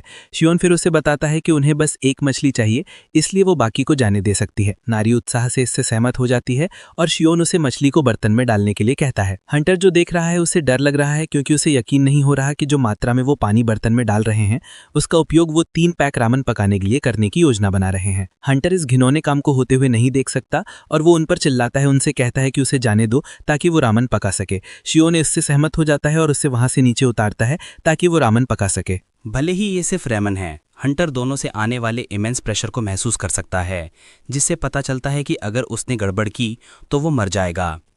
चेहरे से पसीना टपकते हुए वो रेमन पकाने का स्टैंडर्ड तरीका इस्तेमाल करने का फैसला करता है, जो वो जानता है। उसे लगता है कि उसे कितने पानी की ज़रूरत होगी, ये उसकी छठी इंद्रिय बताएगी। चूंकि वो रेमन के 3 पैक पका रहा है, वो सॉस और नूडल्स को उबलते पानी में डालता है और उसे लगता है कि इसे बनाने में उसे 4 मिनट से थोड़ा ज़्यादा समय लगेगा। सही मिनट जानने के लिए वो अपने दिल की धड़कन गिनना शुरू करता है और जैसे ही वो 200 तक पहुंचता है, वो उन सभी नूडल टेक्निक्स को लागू करना शुरू कर देता है जो वो जानता है। हंटर की इच्छा है कि उसके पास कुछ किमची होती, लेकिन चूंकि वो डीमन रेल में है, वो नहीं कर सकता। फिर भी उसने अपना सर्वश्रेष्ठ प्रदर्शन किया और उसे बाद में जो कुछ भी हो सकता है उसके बारे में कोई पछतावा नहीं है। एक बार जब वो कर लेता है तो वो ग्रुप को पूछता है कि क्या वे दिलचस्पी रखते हैं। वे नूडल्स को घूरते हैं और नारी सबसे पहले ये बताती है कि नूडल्स शियोन द्वारा पकाए गए नूडल्स से बिल्कुल अलग दिखते हैं। शियोन और ग्रुप इसे आजमाने का फैसला करते हैं और जैसे ही वे एक चम्मच लेते हैं, वे स्वादिष्ट रेमन के कारण एक food as a mix state में चले जाते हैं। नारी मेज से कूद जाती है, शियोन को बताती है कि रेमन कितनी स्वादिष्ट है। यहाँ तक कि गू भी पूरी तरह से दंग रह जाता है, क्योंकि वो पूछता है कि क्या इंसान हमेशा हर दिन इतना स्वादिष्ट खाना खाते हैं। शियोन कहता है कि वो वास्तव में हैरान है, लेकिन वो सुझाव देता है कि वे पहले रेमन खत्म कर लें। थोड़ी देर बाद वे खाना खत्म कर लेते हैं और दिल ही दिल में चाहते हैं कि रेमन खत्म ना हुई हो। हंटर घबराते हुए उनसे पूछता है कि क्या उन्हें रेमन पसंद आई, और पहली चीज़ जो शियोन उससे पूछता है वो ये है कि वो वास्तव में क्या चाहता है। हंटर सवाल से कंफ्यूज हो जाता है और शियोन बताता है कि रेमन इतनी स्वादिष्ट थी कि वो उसे मुफ्त में नहीं खा सकता। शियोन फिर हंटर से कहता है कि वो उसे बताए कि वो क्या चाहता है, और अगर ये उसकी शक्ति के भीतर है तो वो इसे पूरा करने का वादा करता है। हंटर नमिकिस ये सुनकर खुश हो जाता है और वो तुरंत मुंह के बल गिर जाता है। शियोन से कहता है कि वो उसे सिखाए कि उसकी तरह मजबूत कैसे बने। शियोन ये सुनकर हैरान रह जाता है और किशियों से पूछता है कि वो उससे सिखाने के लिए क्यों कह रहा है जबकि वो उसका मास्टर नहीं है। किशियो कबूल करता है कि शियोन सबसे मजबूत हंटर है जिससे वो मिला है। इसके अलावा किशियो देख सकता है कि शियोन डीमन रेल में बस गया है, इसीलिए उसने वहाँ एक घर बनाया है। किशियो अपने आसपास होने के फ़ायदे बताने की कोशिश करता है और सबसे बड़ा फ़ायदा ये है कि वो खाना बना सकता है। असल में वो एक डिलीवरी मैन बनने के लिए तैयार है, जो शियोन को इंसानी दुनिया से चीज़ें लाने में मदद करेगा। किशियो शियोन से सीखने के लिए बहुत बेताब है ताकि उसे ए रैंक में प्रमोट किया जा सके। शियोन फिर किशियो से पूछता है कि क्या उसने इनाम के लिए नारी पर हमला किया था। हंटर हैरान है कि मैकेनिकल क्रीचर को एक नाम मिल गया है और शियोन उसके कान में फुसफुसाता है। उससे कहता है कि वो इस बात को मान ले कि नारी कोकोनट ट्राइब से है। किशियोक बताता है कि वो व्यक्तिगत कारणों से नारी के पीछे गया था, जो उसके लिए कहना मुश्किल है, लेकिन वो शियोन को यकीन दिलाता है कि ये निश्चित रूप से इनाम के कारण नहीं था। किशियोक फिर बताता है कि जब तक वो हंटर प्रमोशन टेस्ट पास कर लेता है, उसे और किसी चीज़ की चिंता। शियोन उसकी मदद करने के लिए मान जाता है, क्योंकि उसने शियोन के लिए एक डिलीशियस मील भी बनाया था। ट्रेनिंग शुरू करने के लिए वो सजेस्ट करता है कि वो पहले एक स्पारिंग मैच से स्टार्ट करें। किशियोक के सुनकर खुश हो जाता है, लेकिन नारी बीच में टोकते हुए कहती है कि वो किशियोक के साथ स्पारर बनना चाहती है। शियोन उससे पूछता है कि क्या वो जो कह रही है उसे लेकर कॉन्फिडेंट है, और वो शियोन को याद दिलाती है कि उसी ने कहा था कि डरावनी चीज़ों को बेहोश कर देना चाहिए। पक्के इरादे के साथ वो किशियोक की आग को भी बुझाने का एक मौका चाहती है। फिर शियोन एक काली चट्टान की ओर इशारा करता है और किशियोक से पूछता है कि क्या वो उसे तोड़ सकता है। उस चट्टान को ब्लैक आयरन स्टोन के नाम से जाना जाता है, जो एक ऐसा पत्थर है जिसे डायमंड से भी कई गुना ज़्यादा हार्ड कहा जाता है। किसियोक इस रिक्वेस्ट से दंग रह जाता है और जब तक वो पत्थर न तोड़ पाने के बहाने बना ही रहा होता है, नारी उसे चकनाचूर कर देती है और मांग करती है कि वे एक स्पैरिंग सेशन में शामिल हों। अगला सीन किसियोक की बैक स्टोरी में जाता है, जो एक नेचुरली अवेकन्ड हंटर था और उस पर एक प्रोडिजी माना जाता था। उसने 8 साल की उम्र में अपनी एबिलिटीज को अवेकन किया, जो थोड़ा जल्दी था क्योंकि रेगुलर लोग अपनी एबिलिटीज को 10 साल या उससे ज्यादा की उम्र में अवेकन करते हैं। क्योंकि वो बहुत हार्डवर्किंग था, वो सच में तेज रेट से ग्रो कर पाया और 20 साल की उम्र से पहले ही बी रैंक प्लस तक पहुंच गया। उसके लिए सब कुछ इतना परफेक्ट चल रहा था जब तक उसे ये एहसास नहीं हुआ कि उसके बाल झड़ गए हैं। अपने अर्ली 20s में उसके सिर के बाल बहुत कम हो गए और जब तक वो अपने मिड 20s में पहुंचा, उसके सर पर एक घटती हुई एम शेप की हेयरलाइन बन गई। किसियोक ने इस प्रॉब्लम का सलूशन पाने के लिए फार्मेसीज के चक्कर लगाना शुरू कर दिया। हालांकि फार्मासिस्ट ने उसे ट्रांसप्लांट कराने की कोशिश छोड़ने के लिए कहा, क्योंकि बाल आखिरकार झड़ ही जाएंगे। वो कभी एक हैंडसम ड्यूड हुआ करता था जिसमें बहुत टैलेंट था, लेकिन बालों के इशू ने उसकी सारी चमक छीन ली। इस वजह से एक हंटर के तौर पर उसकी ग्रोथ भी पूरी तरह से रुक गई, जब तक कि एक दिन उसने हानबीट रिसर्च इंस्टीट्यूट के डॉक्टर हान म्योंगडू द्वारा होस्ट किया गया एक रिसर्च प्रोग्राम नहीं देखा। डॉक्टर बता रहा था कि कैसे उसने गलती से रेयर लिक्विड मटेरियल अपने पूरे सिर पर गिरा लिया और सरप्राइजिंगली उसके बाल बहुत ज्यादा उगाए। जाहिर है वो लगभग 90 साल का है, लेकिन उसके सिर पर पूरे बाल हैं। इसने किसियोक का ध्यान खींचा और वो जहां अपने काउच पर सड़ रहा था वहां से उठ खड़ा हुआ। जब म्योंगडू से बचे हुए लिक्विड मेटल के बारे में पूछा जाता है तो वो बचे हुए लिक्विड मेटल का इस्तेमाल एक मैकेनिकल लाइफ फॉर्म बनाने और बड़े प्राइस को चैलेंज करने की अपनी योजना का जिक्र करता है। किसियोक का दिमाग खराब हो जाता है जब उसे पता चलता है कि डॉक्टर का हेयर लॉस का इलाज बनाने का कोई प्लान नहीं है, जिसे ह्यूमैनिटी के लिए असली इस्तेमाल माना जाता है। इसके कुछ दिनों बाद किसियोक न्यूज में पढ़ता है कि हानबीट रिसर्च इंस्टीट्यूट द्वारा बनाया गया mechanical life form demon rail में भाग गया है। क्योंकि डीमन रेल में कोई कानून नहीं है, किसियोक अपनी नींद से जागा और उसने मैकेनिकल लाइफ फॉर्म को खोजने का फैसला किया ताकि वो उसे अपने लिए रख सके। उसका प्लान है कि वो सारा मेटल अपने सिर पर डाल ले, लेकिन अब जब वो डीमन रेल में है और नारी के साथ स्पारिंग कर रहा है तो उसकी पिटाई हो रही है। किसियोक को यकीन नहीं हो रहा है कि नारी उससे कहीं ज्यादा स्ट्रांग है, क्योंकि वो नारी पर एक भी हिट नहीं कर सका। शियोन डिसअपॉइंटेड है और किसियोक को यह बताता है। हालांकि किसियोक हार मानने वालों में से नहीं है और वो अपने कथित मास्टर को यकीन दिलाता है कि वो बेहतर करेगा। बाद में शियोन गू से मिली रेडवुड की टिप की बदौलत स्टोरेज कैबिनेट बनाने में कामयाब हो जाता है। यहां तक कि गू भी शियोन के क्रिएशन पर प्राउड है और वो उसे बताता है कि कैबिनेट निश्चित रूप से लंबे समय तक चलेगा। जहां सब अपने अपने काम में बिजी हैं, वहीं किसियोक बहुत कड़ी ट्रेनिंग कर रहा है। भले ही वो नारी के हाथों तकलीफ झेल रहा है, उसे जरा भी शर्मिंदगी महसूस नहीं हो रही है। इसके बजाय उसे एक आज़ादी का एहसास हो रहा है। उसका मानना है कि ऐसा इसलिए है क्योंकि उसने अपनी विग उतार दी है। गू किसियोक की आग को कंट्रोल करने की एबिलिटी से इम्प्रेस्ड है, लेकिन वो इस बात से डिसअपॉइंटेड है कि वो एक बच्चे को भी नहीं हरा सकता। चियान फिर गू को बताता है कि नारी कोई ऐसी वैसी बच्ची नहीं है, जिससे ये बात समझ में आती है। हार ना मानने की अपनी जिद की वजह से वो नारी के साथ एक और स्पारिंग मैच की मांग करता है। इस बार वो एक ब्लेड के शेप की फ्लेम लेकर नारी के पीछे जाता है। वो नारी पर एक हिट करने में कामयाब हो जाता है, लेकिन वो अपने शरीर को लिक्विफाई कर लेती है, जिससे किसियोक शॉक हो जाता है। ये उसे हैरान कर देता है, लेकिन साथ ही नारी के अटैक के लिए पूरी तरह से खुला छोड़ देता है।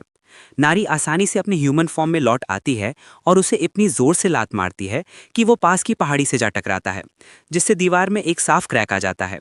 नारी कॉन्फिडेंस से मेंशन करती है कि अब वो आग से नहीं डरती और ये सब चियान की बदौलत है। वहीं शर्म से लेटे हुए चियान सोचता है कि क्या वो बी रैंक के रूप में अपनी लिमिट तक पहुंच गया है और अब उसके पास गर्व करने के लिए कोई स्किल नहीं बची है। हालांकि किसी और में हार ना मानने की एक प्रशंसनीय आदत है और इस वजह से वो अपने चेहरे पर एक एक्साइटेड लुक के साथ अपने पैरों पर वापस खड़ा हो जाता है। वो नारी से एक और सेशन के लिए पूछता है, लेकिन अचानक वो नोटिस करता है कि उसकी नाक से खून बह रहा है और शियोन उससे पूछता है कि उसने डीमन रेल में कितने दिन बिताए हैं। किसियोक जवाब देता है कि वो डीमन रेल में 9 दिनों से है और शियोन सजेस्ट करता है कि वो ह्यूमन रेल में लौट जाए, क्योंकि उसकी करंट रैंक पर अगर वो और रुका तो मर जाएगा। किसियोक शियोन से सहमत होता है, भले ही वो और रुकना चाहता है। शियोन फिर उसे बताता है कि उसमें ए रैंक हंटर बनने की पोटेंशियल है और इसके साथ वो उसे कड़ी मेहनत जारी रखने का आग्रह करता है। किसियोक ये सुनकर चौंक जाता है, लेकिन उसे अब खुद पर कोई उम्मीद नहीं है, क्योंकि वो 6 साल से लगातार ए रैंक एग्जाम में फेल हो रहा है। जाहिर है, एक कहावत है कि अगर कोई 3 साल में एक ही रैंक का एग्जाम पास नहीं कर पाता है तो वो व्यक्ति एक लॉस्ट कॉज के अलावा कुछ नहीं है, और उसका 6 बार फेल होना तो अनसुना है। शियोन फिर उसे बताता है कि वो ये कर सकता है क्योंकि उसका मोनाहोल पूरी तरह से डेवलप नहीं हुआ है। शियोन किसियोक से आग्रह करता है कि वो वापस लौटने पर डिमोनिक एनर्जी को प्योरीफाई करना सुनिश्चित करे। किसियोक शियोन को सलाह के लिए थैंक्स कहता है और उसे यकीन दिलाता है कि वो अपनी पूरी कोशिश करेगा। कुछ ही पलों में किसियोक लौटने की तैयारी करता है और वो शियोन से पूछता है कि क्या उसे किसी और चीज़ की ज़रूरत है, क्योंकि वो देख सकता है कि उसके पास रेमन पहले ही खत्म हो चुका है। शियोन रेमन के अलावा और कुछ नहीं मांगता और नारी उसे एक सेफ ट्रिप की विश करती है। किसियोक नारी को ट्रेनिंग जारी रखने का आग्रह करता है और उसे बताता है कि अगली बार जब वो भिड़ेंगे तो वो उनकी लड़ाई जीतेगा। जाने से पहले किसियोक शियोन से पूछता है कि क्या उसने उसकी विग देखी है, लेकिन वो कहता है नहीं, उसने नहीं देखी है। जब करने के लिए और कुछ नहीं बचता तो वो आखिरकार चला जाता है और उसके जाने के बाद गू शियोन का ध्यान किसियोक द्वारा उन्हें धोखा देने के रिस्क की ओर खींचता है।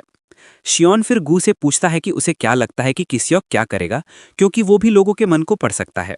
शियोन देख सकता है कि किसियोक स्ट्रॉन्गर बनने की अपनी खोज में मजाक नहीं कर रहा है, और इसके अलावा शियोन को यह फैक्ट पसंद है कि वो सिंसियर है। तभी नारी शियोन से पूछती है कि क्या वो गू को समझ सकता है, और वो हाँ कहता है। शियोन फिर नारी को अंदर ले जाकर वो कैबिनेट दिखाता है जिसे उसने खत्म किया है। वो अपनी क्रिएशन पर प्राउड है, लेकिन नारी बताती है कि घर थोड़ा डार्क है।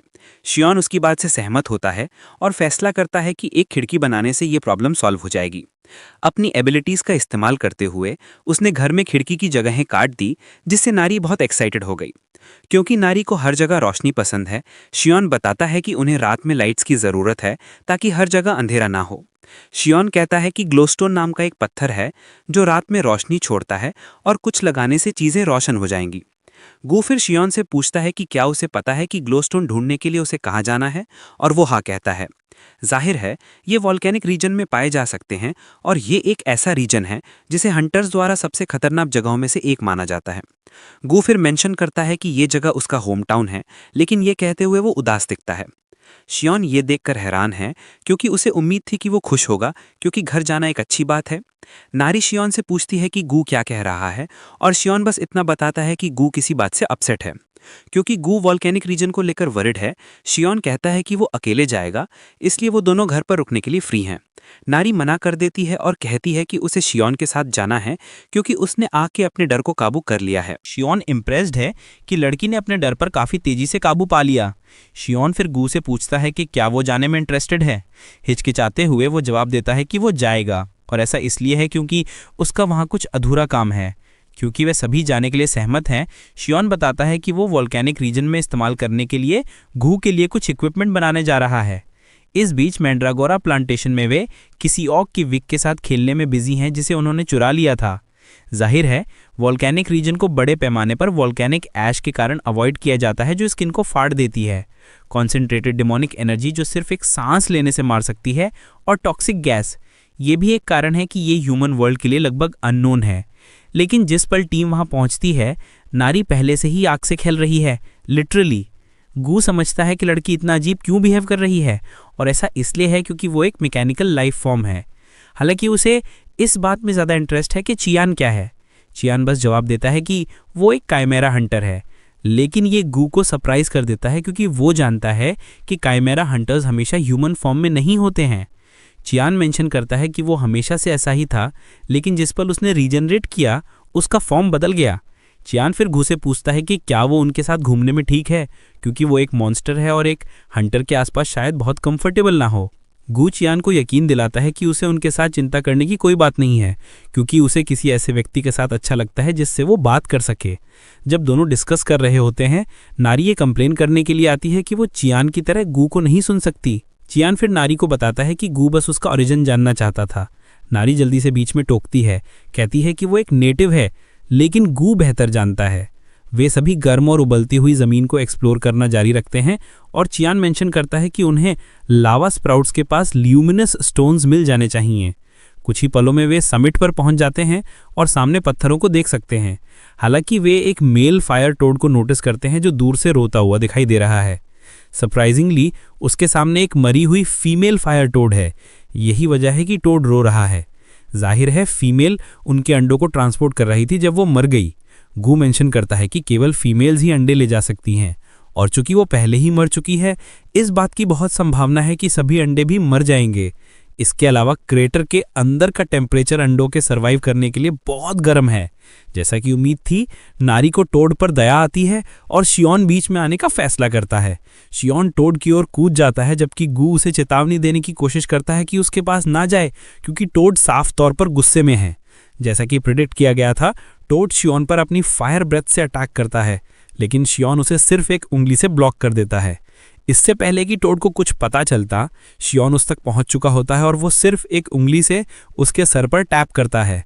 पता चलता है कि शियोन ने टोड को सर पर टैप करते हुए एक पैरालिटिक पॉइजन से मारा था।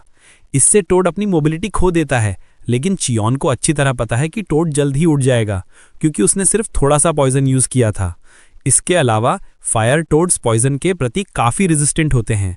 समिट से नारी शियोन पर चिल्लाती है और पूछती है कि क्या वो ठीक है। शियोन जवाब देता है कि वो ठीक है, क्योंकि उसके शरीर में वास्तव में फायर टोड सेल्स हैं। वो कहता है कि वे शायद मरे हुए टोड के बारे में कुछ नहीं कर सकते, लेकिन उसका मानना है कि वे अभी भी जिंदा वाले को बचा सकते हैं।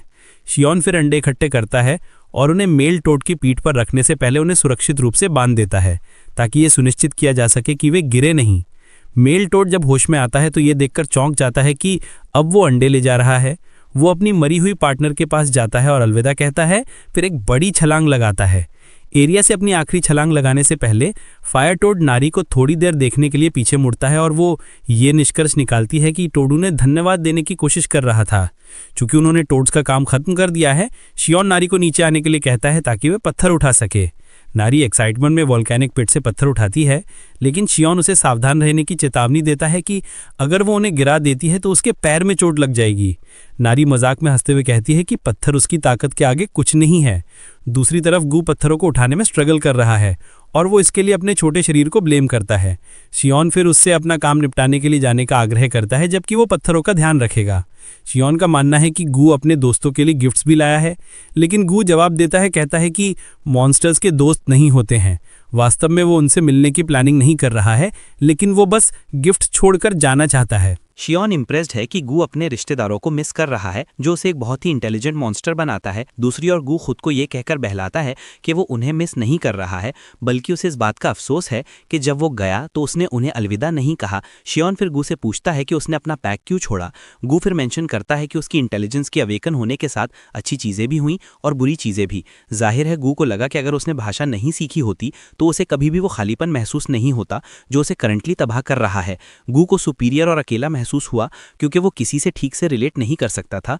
यही वजह है कि उसने पैक छोड़ दिया। वास्तव में उसके पैक को नहीं पता कि वो चला गया है, लेकिन वो उन्हें दोष नहीं देता क्योंकि उनमें वास्तव में रिश्तेदारी की भावना नहीं है। पत्थरों को हटाने के प्रोसेस में नारी को अचानक एक अंडा मिलता है जो जाहिर तौर पर एक मॉन्स्टर का अंडा है, लेकिन उसे कोई आइडिया नहीं है कि ये कौन सा है। हालांकि जब गू लगभग गिर गया और अपने हाथ में लिए पत्थर को गिरा दिया तो अंडे पर एक हल्का सा क्रैक आ गया। शियोन को चिंता है कि हैचलिंग को कोई प्रॉब्लम हो सकती है, क्योंकि उसे मजबूत और हेल्दी ग्रो करने के लिए वास्तव में अपने दम पर अंडे से बाहर निकलना पड़ता है।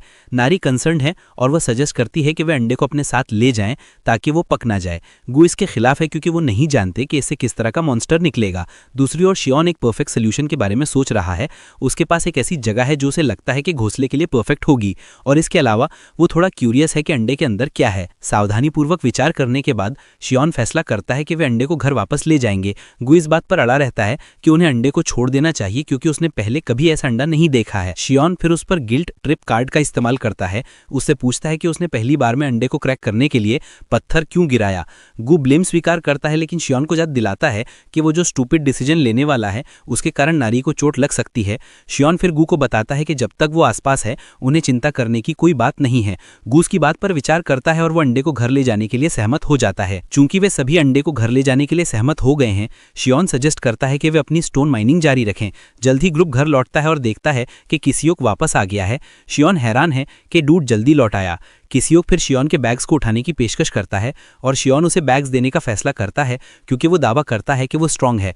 किसियोक बैग लेता है लेकिन वो उसे तुरंत गिरा देता है जैसे उसे थॉर का हथौड़ा पकड़ा दिया गया हो। तभी शियोन नोटिस करता है कि किसियोक का चेहरा चोटों से ढका हुआ है और वो उसे पूछता है कि उसे क्या हुआ। वॉल्केनिक रीजन में वापस गू के अपने रिश्तेदारों के लिए गिफ्ट रेमन के पैक्स थे जो उसने उनके लिए छोड़े थे। शियोन समझ जाता है कि किसियोक को कहीं पेटा गया होगा, लेकिन ये उसके लिए एक शौक है क्योंकि किसियोक उस तरह का आदमी नहीं लगता जिसे बुली किया जा सके। किसियोक अपने ऑरा रिड्यूसिंग मूवमेंट्स को डिफेंड करने की कोशिश करता है ये कह करके नारी आमतौर पर उसे पीटती है, लेकिन शियोन को यकीन नहीं हो रहा है कि डूड वास्तव में इस पर प्राउड है। शियोन से पूछताछ से बचने के लिए किसियोक ये कहते हुए भाग जाता है कि उसे उनके लिए खाना तैयार करने की जरूरत है।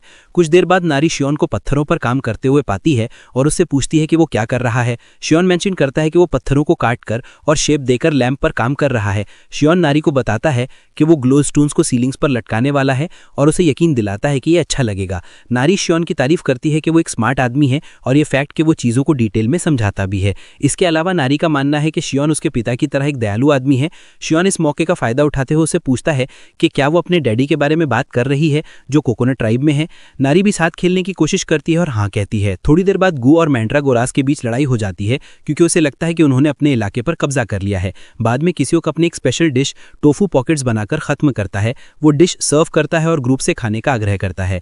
भले ही शियोन खाने में इंटरेस्टेड है, वो किसियोक को बताता है कि वो जानना चाहेगा कि वास्तव में उसके चेहरे पर क्या हुआ। किसियोक मेंशन करता है कि वो प्रमोशन एग्जाम के लिए अप्लाई करने हंटर एसोसिएशन गया था, लेकिन वो कुछ ए रैंक हंटर से टकरा गया और उन्होंने उसे लगातार 7 साल फेल होने के लिए चिढ़ाया, जिससे अंततः लड़ाई हो गई। इससे पहले कि वो अपनी कहानी खत्म करता, ग्रुप अपना खाना खत्म कर चुका होता है और मांग रहा होता है। किसियोक मेंशन करता है कि हंटर्स ने उसे वहां घूमना बंद करने के लिए कहा क्योंकि वो एक टोटल फेलियर के अलावा कुछ नहीं है। किसियोक कहता है कि वे उसे उसके बालों के बारे में चिढ़ाते रहे, यही वजह है कि वो उनके तानों में आ गया और उनसे लड़ पड़ा। शियोन फिर उससे पूछता है कि क्या वो पूरी तरह से बाल्ड है या वो अपना सिर शेव करता है। जाहिर है उसका हेयर लॉस एक मेडिकल मिस्ट्री बना हुआ है जिसका कोई भी सॉल्यूशन नहीं निकाल पाया है। शियोन फिर उससे पूछता है कि अगला प्रमोशन एग्जाम कब है और किसियोक कहता है कि ये 90 दिनों में है। चूंकि उनके पास कम समय बचा है, शियोन सजेस्ट करता है कि ये उनके लिए स्पेशल ट्रेनिंग में शामिल होने का समय है। किसियोक ट्रेनिंग को लेकर उत्सुक है और वो शियोन को यकीन दिलाता है कि वो जो कुछ भी कहेगा वो करेगा। शियोन उसे ये कहकर चौंका देता है कि पहली चीज जो वो करने जा रहा है वो है नारी से बर्तन लेना। किसियोक अभी भी बर्तनों के बारे में रो रहा है जब शियोन उसे बताता है कि उसे बचे हुए ग्लो स्टोन्स को धोना है ताकि उन पर से वॉल्केनिक ऐश हट जाए। किसियोक ये सुनकर चौंक जाता है और वो शियोन को याद दिलाता है कि उसने स्पेशल ट्रेनिंग के बारे में कुछ मेंशन किया था। शियोन फिर उसे बताता है कि अगर वो अपनी बाकी की जिंदगी ट्रैश की तरह जीना चाहता है तो वो ट्रेनिंग को इग्नोर करने के लिए फ्री है। शियोन फिर नारी की ओर मुड़ता है, उसे बताता है कि उन्हें अपने डाइजेशन में मदद के लिए फिशिंग पर जाने की जरूरत है। नारी इसे लेकर एक्साइटेड है और दूसरी ओर किसियोक समझ जाता है कि शियोन के पास उसे बर्तन धोने के लिए कहने का कोई कारण होगा। कंप्लेन करने के बजाय किसियोक बर्तनों पर लग जाता है क्योंकि वो एक ऐसा आदमी है जिसने बी क्लास तक पहुंचने के लिए बहुत मेहनत की थी। किसियोक अपने पास मौजूद सभी अच्छे गुणों के बारे में खुद की तारीफ करने में एक पल भी बर्बाद नहीं करता है। किसियोक नारी और शियोन के पीछे भागता है और वो नदी पर उनसे जुड़ जाता है। जबकि नारी और शियोन मछली पकड़ने की कोशिश कर रहे हैं, किसियोक बर्तन धोने में बिजी है, लेकिन उसे मछली के साथ मुश्किल हो रही है। जाहिर है उसकी तरह की पावर उसके लिए एक्वेटिक एनिमल से डील करना मुश्किल कर देती है। शियोन किसियोक से पूरी तरह डिसअपॉइंटेड है और वो उसे बताता है कि उसके माना के अपने यूज हैं। वो उसे अपने माना से एक शील्ड बनाने के लिए कहता है और किसियोक मेंशन करता है कि वो हमेशा कोशिश करता है लेकिन ये कभी काम नहीं किया। ये सुनकर शियोन एक ग्लो स्टोन पकड़ता है और किसियोक को उसे पकड़ने के लिए कहता है। किसियोक हैरान है कि उसे अचानक एक ग्लो स्टोन पकड़ने के लिए कहा गया है, लेकिन तभी पत्थर उसकी बाह से गिर जाता है। तब उसे एहसास होता है कि पत्थर मूल रूप से अपने कोर में डेमोनिक एनर्जी है और वो उसे पकड़ने के लिए पर्याप्त ताकत नहीं लगा सकता है। शियोन कहता है कि किसियोक सही है क्योंकि कुछ ग्लो स्टोन्स में कंडेंस्ड डेमोनिक एनर्जी होती है और डीमन रेल्म से demonic energy draw unrefined power है। शियोन समझाता है कि उसे अपनी पावर का ठीक से इस्तेमाल करने से पहले उसे बाहर धकेलने के लिए रिफाइंड माना का इस्तेमाल करना होगा। शियोन किसियोक को बताता है कि उसके शरीर में बहुत सारा माना है लेकिन वो बस इसे कंट्रोल करने में अनस्किल्ड है। वो शियोन की छाती पर एक पॉइंट टैप करता है और उसे पूछता है कि क्या उसके शरीर में एक रास्ता खुल गया है। जैसा कि शियोन ने कहा, किसियोक महसूस कर सकता है कि माना उसके माध्यम से बढ़ रहा है और शियोन उसे उस रास्ते का पालन करने का आग्रह करता है जिसे उसने अभी खोला है। शियोन फिर उसे अपने माना पर फोकस करने के लिए कहता है जब वो ग्लो स्टोन उठाने की कोशिश कर रहा है। किसियोक जैसा कहा गया वैसा करता है और पत्थर के साथ थोड़ा स्ट्रगल करने के बाद वो आखिरकार उसे उठाने में सक्षम हो जाता है। किसियोक इंप्रेस्ड है कि बर्तन धोना और पत्थरों को धोना सब शियोन के प्लान का हिस्सा था। चूंकि किसियोक इसे करने में खुश है, शियोन उसे अपना माना चैनल करने के लिए कहता है और साथ ही बर्तनों का ध्यान रखने के लिए भी। पूरी सिचुएशन को लेकर एक्साइटेड किसियोक शियोन को यकीन दिलाता है कि वो जो कुछ भी कहेगा वो करेगा। शियोन भी उसके डिटर्मिनेशन और पक्की इच्छा शक्ति से इंप्रेस्ड है क्योंकि अंदर ही अंदर शियोन कॉन्फिडेंट है कि किसियोक इसे करने में सक्षम है। उस रात शियोन सीलिंग में ग्लो स्टोन लटकाता है और ये एक अच्छे लैंप का काम करता है। जबकि बाकी सब सो रहे हैं,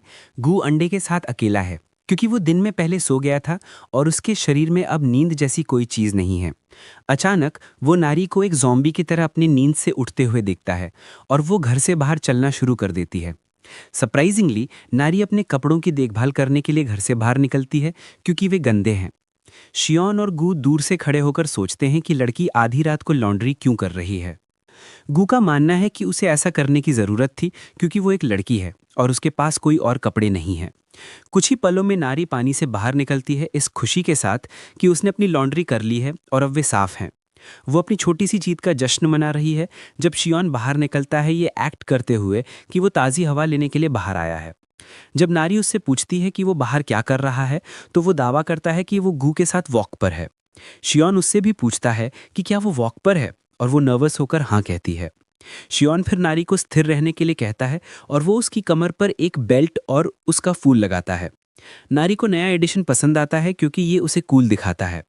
अचानक उन्हें जंगल से कुछ इरिटेटिंग सुनाई देता है और ये नारी को डरा देता है, लेकिन शियोन उसे यकीन दिलाता है कि उसे चिंता करने की कोई बात नहीं है क्योंकि ये सिर्फ एक ग्रास हॉपर है।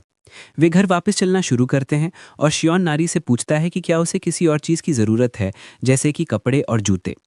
नारी फिर कहती है कि वो उन चीज़ों से खुश है जो शियोन ने उसे पहले ही दे दी हैं। बाद में शियोन एक अच्छा आउटफिट पहने लेकिन बिना जूतों के डीमन रिल्म से बाहर निकलता है। वो नारी की वजह से शॉपिंग करने का इरादा रखता है और राहगीर शियोन को ऐसे देखते हैं जैसे वो कोई पागल इंसान हो। शियोन नारी को डीमन रिल्म से बाहर नहीं निकाल सकता क्योंकि उसमें एक ट्रैकिंग डिवाइस लगा हुआ है और साथ ही वो ट्रॉमा से भी पीड़ित है। शियोन ने कभी नहीं सोचा था कि वो एक बच्चे के कपड़ों के लिए खुद को ह्यूमन रिल्म में पाएगा। जब वो कपड़ों की दुकान की तलाश में खड़ा होता है तो एक रग्ड दिखने वाला बच्चा उसके पास आता है जो उसे यकीन दिलाता है कि वो उसे 10,000 एक वॉन में कपड़ों की दुकान खोजने में मदद कर सकता है। चूंकि वो साफ देख सकता है कि शियोन वहाँ का नहीं है, वो उसे यकीन दिलाता है कि वो उसे एक दुकान तक ले जा सकता है। शियोन पेमेंट करने को तैयार है, लेकिन वो ड्यूड को बताता है कि उसके पास छोटे बिल नहीं हैं और वो तभी पेमेंट करेगा जब उसे छोटे चेंज मिलेंगे। बच्चा इस बात से इम्प्रेस्ड नहीं है कि एक हंटर के पास 10,000 एक वॉन नहीं है और वो मान लेता है कि शियोन एक रूकी है जिसे स्कैम किया गया है। फिर भी वो शियोन को अपने पीछे आने के लिए कहता है क्योंकि वो ऐसा दिखता है कि उसके पास कपड़े खरीदने के लिए पैसे हैं। जैसे ही वो गली से गुजर रहे होते हैं वो अपना परिचय ओबुंग्स के रूप में देता है और शियोन आसपास तैनात पुलिस पेट्रोल कार को नोटिस करता है, जिससे उसे विश्वास हो जाता है कि स्लम अब सेफ है। बुंगसू फिर मेंशन करता है कि वो साफ देख सकता है कि शियोन को अवेकन हुए ज़्यादा समय नहीं हुआ है क्योंकि वो बिना किसी इक्विपमेंट के गेट से बाहर आया था। बुंगसू के लिए उसका मानना है कि शियोन को दूसरे स्ट्रॉन्ग ड्यूड्स ने लूट लिया था, लेकिन वो शियोन को एक सलाह देता है कि उसे हार नहीं माननी चाहिए। शियोन सोचता है कि बच्चा उम्र के हिसाब से समझदार है, लेकिन वो तर्क देता है कि वो बच्चा नहीं है क्योंकि वो 17 साल का है। अचानक वे सामने कुछ ठगों को देखते हैं और बुंगसू शियोन को उस डिस्ट्रिक्ट से हर कीमत पर बचने के लिए कहता है क्योंकि ये वहाँ का सबसे खतरनाक स्लम है। जाहिर है स्पेस गैंग कभी डिस्ट्रिक्ट 11 में था, लेकिन उन्होंने अपना इलाका डिस्ट्रिक्ट 13 तक बढ़ा लिया है। बुंगसू कहता है कि पुलिस अब वहाँ भी नहीं जाती है और तभी बुंगसू रिवील कहता है कि वो वास्तव में डिस्ट्रिक्ट 12 में खड़े हैं। इससे शियोन चिंतित हो जाता है और वो सोचता है कि क्या डिस्ट्रिक्ट 13 में उसका अनाथालय अभी भी वहाँ है। इस बीच एक बच्चों के कपड़ों की दुकान के अंदर मालकिन पहले से ही स्लम के अंदर बच्चों की दुकान खोलने के फैसले पर पछता रही है और वो बिजनेस बदलने के बारे में सोच रही है। जब शियोन दुकान में घुसता है, बुंगसू और दुकान के मालकिन पार्क के बीच एक फनी इंटरेक्शन के बाद वो उसे बताता है कि शियोन कुछ कपड़े खरीदने के लिए वहाँ है। पार्क गुस्से में बुंगसू को गालों से पकड़ती है, उसे अपनी दुकान पर कंगाल हंटर्स लाना बंद करने के लिए कहती है क्योंकि उसके पास पहले से ही बहुत सारे कर्जदार हैं। पार्क ने शियोन को उसके कपड़ों के तरीके के कारण पहले ही राइट ऑफ कर दिया है। जाहिर है वो वही थी जिसने बुंगसू को दुकान पर दयालु हंटर्स लाने के लिए कहा था क्योंकि वे उसे उसके मृतक भाई की याद दिलाते हैं। पार्क इस बात को स्वीकार करती है, लेकिन कहती है कि वो अगर मदद करती रहेगी तो वो आखिरकार बिजनेस से बाहर हो जाएगी। जब दोनों एक कपल की तरह बहस करने में बिजी हैं, शियोन रूले कपड़े चेक कर रहा है। तभी शियोन बीच में टोकता है, उन्हें बताता है कि वो कपड़े खरीदना चाहता है और 10 मिलियन वॉन का एक बिल निकालता है। कहता है कि उसके पास बस इतना ही पैसा है। जिस पल वो ये देखते हैं उनका रिसेप्शन बदल जाता है क्योंकि पार्क एक अच्छी दुकान मालकिन की तरह एक्ट करने लगती है, जबकि बुंगसू उसके लिए स्नैक्स की एक प्लेट और एक ड्रिंक लाता है। पार्क दुकान में मौजूद सभी कपड़ों की मार्केटिंग शुरू कर देती है। शियोन फिर दुकान के मालिक को बताता है कि उसे एक मिडिल एज्ड लड़की और खुद के लिए कपड़े चाहिए। पार्क ये सुनकर खुश हो जाती है और वो सीधी अपनी दुकान में कूद जाती है और अपने पास मौजूद खूबसूरत कपड़े निकालना शुरू कर देती है। दिन के एंड तक शियोन ने दुकान से हर एक कपड़ा खरीद लिया है जो वो खरीद सकता है और दुकान का मालिक कामना करता है कि उसका दिन बस ऐसे ही चलता रहे। सब कुछ पैक करने के बाद वो उन्हें डिलीवर करवाने की पेशकश करती है, लेकिन शियोन उसे यकीन दिलाता है कि वो उन्हें खुद ले जा सकता है। शियोन सब बुंगसू के लिए 1,00,000 वॉन निकालता है और उसे बताता है कि उसे उससे एक और फेवर चाहिए। दुकान से बाहर निकलने के बाद बुंगसू तब तक चुप रहता है जब तक वो शियोन को एक सराय तक नहीं ले जाता जिसके लिए उसने कहा था। वो उसे यकीन दिलाता है कि सराय सेफ है क्योंकि पास में एक पुलिस स्टेशन है और मालिक एक अच्छा इंसान है। ये सुनने के बाद शियोन अंदर जाता है, बुंगसू को बाहर इंतजार करने के लिए कहता है। बुंगसू बाहर खड़ा होकर सोचता है कि दुकान में क्या हुआ था। उसका मानना है कि कुछ तो गड़बड़ है क्योंकि शियोन ने उसे 1,00,000 वॉन दिए और उसके लिए कपड़े भी खरीदे। उसका मानना है कि शियोन उन लोगों में से एक है जो बच्चों को किडनैप करने के लिए लुभाते हैं, जिससे उसके पास भागने या ना भागने का ऑप्शन बचता है। साथ ही वो इसके बारे में सोचता है और महसूस करता है कि शियोन वास्तव में एक अच्छा इंसान हो सकता है। कुछ ही पलों में शियोन बाहर लौटता है और कहता है कि बुंगसू मालिक के अच्छे होने के बारे में सही था। अचानक वो बुंगसू को एक चाबी देता है, कहता है कि वो साफ देख सकता है कि वो सड़कों पर रह रहा है। शियोन ने 1 साल का किराया एडवांस में दे दिया है ताकि वो वहां रहना शुरू कर सके और इसके अलावा उसने उसकी मील्स के लिए भी पेमेंट कर दिया है। शियोन बुंगसू को ये सुनिश्चित करने के लिए कहता है कि वो ठीक से खाए और सब कुछ निपटाने के बाद वो बुंगसू को बताता है कि वो जा रहा है। जैसे ही शियोन डीमन रेल में वापस जाने के लिए गेट में घुसने वाला होता है, बुंगसू उससे पूछने के लिए मजबूर हो जाता है कि क्या उसका कोई गलत इरादा है क्योंकि वो उससे उसी दिन मिला था। बुंगसू को यकीन नहीं हो रहा है कि शियोन ने उसके लिए इतनी अच्छी चीज़ें की और शियोन उसे बताता है कि उसने जो कुछ भी किया उसने उसे याद दिलाया कि चीज़ें कैसी हुआ करती थीं। शियोन मेंशन करता है कि वो भी कभी बुंगसू जैसा ही था, भले ही ये बहुत समय पहले की बात हो। इसके साथ शियोन डीमन रेल में कदम रखता है और जब तक वो लौटता है, नारी पहले से ही चिंतित है क्योंकि शियोन बिना कुछ कहे बाहर चला गया था। शियोन फिर मेंशन करता है कि वो नारी के लिए गिफ्ट्स लेने गया था। वो बैग उसके पास गिराता है और ये एसेंशियली अच्छे कपड़ों से भरा होता है। नारी उन अच्छे कपड़ों को लेकर सुपर एक्साइटेड है जो शियोन ने उसके लिए खरीदे हैं और वो उसे उन्हें घर में ले जाकर ट्राई करने का आग्रह करता है। एक क्विक रिवीलेशन में ये किसियोक के कपड़े थे जो शियोन ह्यूमन वर्ल्ड जाने के लिए उधार लेकर गया था और वापस आते समय उसने उसके लिए कुछ भी नहीं लिया। बाद में शियोन कपड़े फोल्ड करने बैठता है जबकि नारी कुछ ट्राई करती है। शियोन खुश है कि नारी उन कपड़ों को लेकर एक्साइटेड है जो उसने उसके लिए खरीदे हैं और वो उन्हें पहनते हुए क्यूट भी लग रही है। कुछ ट्राई करने के बाद वो आखिरकार अपना बेस्ट वाला चुनती है जो बीच में चेक ड्राइंग वाला है और वो दावा करती है कि ये गू जैसा दिखता है। गू को यकीन नहीं हो रहा है कि उसे कपड़े पर एक डल चिकन ड्राइंग से कंपेयर किया जा रहा है। शियोन फिर उसे बाकी के कपड़े खुद फोल्ड करने का मौका देता है और वो खुशी खुशी से स्वीकार कर लेती है। गू फिर मेंशन करता है कि शियोन जो सारे कपड़े लाया है उनके लिए घर में कोई जगह नहीं है। शियोन कहता है कि वो इस बारे में सोच रहा है और उसका सोल्यूशन ये है कि वे घर को एक्सपैंड करने जा रहे हैं ताकि वो एक वॉक इन क्लोजेट बना सकें और फिर एक बिल्ट इन वार्डरोब इंस्टॉल कर सकें। गू को चिंता है कि इसके लिए उन्हें पेड़ काटना शुरू करना होगा, लेकिन शियोन उसे बताता है कि उसके पास परफेक्ट व्यक्ति है जो उनकी मदद करेगा। तभी वो किसियोक को बुलाता है, उसे बताता है कि उसके पास उसके लिए एक और स्पेशल ट्रेनिंग है। किसियोक बुलाए जाने पर एक्साइटेड है और वो शियोन को इन्फॉर्म करता है कि उसने अपना ट्रेनिंग आउटफिट साफ कर लिया है और इससे वो शियोन के फटे पुराने आउटफिट के बारे में बात कर रहा है। किसियोक मेंशन करता है कि ये पॉइजन में भीगा हुआ है और क्योंकि उसे नहीं पता था वो इसे छूकर लगभग मर ही गया था। किसियोक का मानना है कि शियोन ने जानबूझकर आउटफिट पर पॉइजन छोड़ा था ताकि वो खुद को स्ट्रॉन्गर बनने के लिए ट्रेन कर सके। किसियोक को ये नहीं पता कि शियोन बस उसे धोने में बहुत आलसी था और अचानक वो किसियोक को बताता है कि वो उसे पहनने के लिए फ्री है। शियोन ये कहकर परफेक्ट कार्ड खेलता है कि ये परफेक्ट ट्रेनिंग यूनिफॉर्म बनेगा। वो उसे इसे पहनने और कुछ लकड़ी काटने के लिए कहता है। जो उकसाने वाला है बीच में आता है, कहता है कि वो उसके लिए लकड़ियां भी चुनेगा। किसियोक तुरंत चिंतित हो जाता है क्योंकि वो सिर्फ आउटफिट पहनकर ही मर सकता है और शियोन उसे पेड़ काटने के लिए कहकर इसे और मुश्किल बना रहा है। अचानक नारी घर के अंदर से उन पर चिल्लाती और कहती है कि अंडे के साथ कुछ गड़बड़ है। ग्रुप घर में घुसता है और शियोन का मानना है कि अंडा फूटने वाला है। यही वजह है कि मूवमेंट्स वायलेंट हो रहे हैं। किसियोक को चिंता है कि अंडे से एक डिजास्टर ग्रेड मॉन्स्टर निकलेगा, लेकिन नारी असहमत होती है और कहती है कि इससे एक क्यूट मॉन्स्टर निकलेगा। दोनों बहस कर रहे होते हैं जब अंडा फूटना शुरू होता है और जो पहले बाहर आता है वो कुछ बहुत ही शार्प पंजे होते हैं। ग्रुप क्यूरियस रहता है जब तक कि पूरा अंडा नहीं फूट जाता, अंदर की क्रीचर को रिवील करता है, लेकिन नारी और किसियोक पूरी तरह से कंफ्यूज्ड हैं क्योंकि ये क्रीचर ऐसा नहीं है जिसे उन्होंने पहले देखा हो। इसका शरीर एक सांप का है जबकि उसके पैर एक पक्षी की तरह दिखते हैं। क्रीचर टेबल से किसियोक के चेहरे पर कूदने में कोई समय बर्बाद नहीं करता और वो डर से लगभग मर ही जाता है। बाद में किसियोक अपने मास्टर के अनुरोध के अनुसार पेड़ काटना शुरू कर देता है। गू मॉनिटर और सुपरवाइज करने के लिए उसके सिर पर बैठता है और पेड़ काटते समय किसियोक को वास्तव में आउटफिट में मौजूद पॉइजन के कारण बहुत मुश्किल समय का सामना करना पड़ रहा है। किसियोक को यकीन नहीं हो रहा है कि शियोन उस डैम आउटफिट में पूरी तरह से घूम रहा था। दूसरी तरफ शियोन ने कपड़े फोल्ड करने के बाद बस एक अच्छा समय बिताया। नारी फिर अपने हाथों में क्रीचर के साथ आती है, शियोन को बताती है कि ये एक आज्ञाकारी और अच्छा क्रीचर लगता है। शियोन का मानना है कि क्रीचर नारी के प्रति लॉयल है क्योंकि ये पता लगा सकता है कि वो वही थी जिसने उसकी जान बचाई थी। हालांकि सवाल यह है कि वे इसका नाम क्या रखेंगे। शियोन फिर सजेस्ट करता है कि वे इसका नाम सासा रखें क्योंकि ये पार्ट स्नेक है। नारी अभी भी शियोन के साथ इस पर डिस्कस कर रही है जब सासा कूदकर जंगल की ओर भाग जाता है। शियोन खुश है कि दोनों एक साथ अच्छा समय बिता रहे हैं जो परिवार के लिए अच्छा है।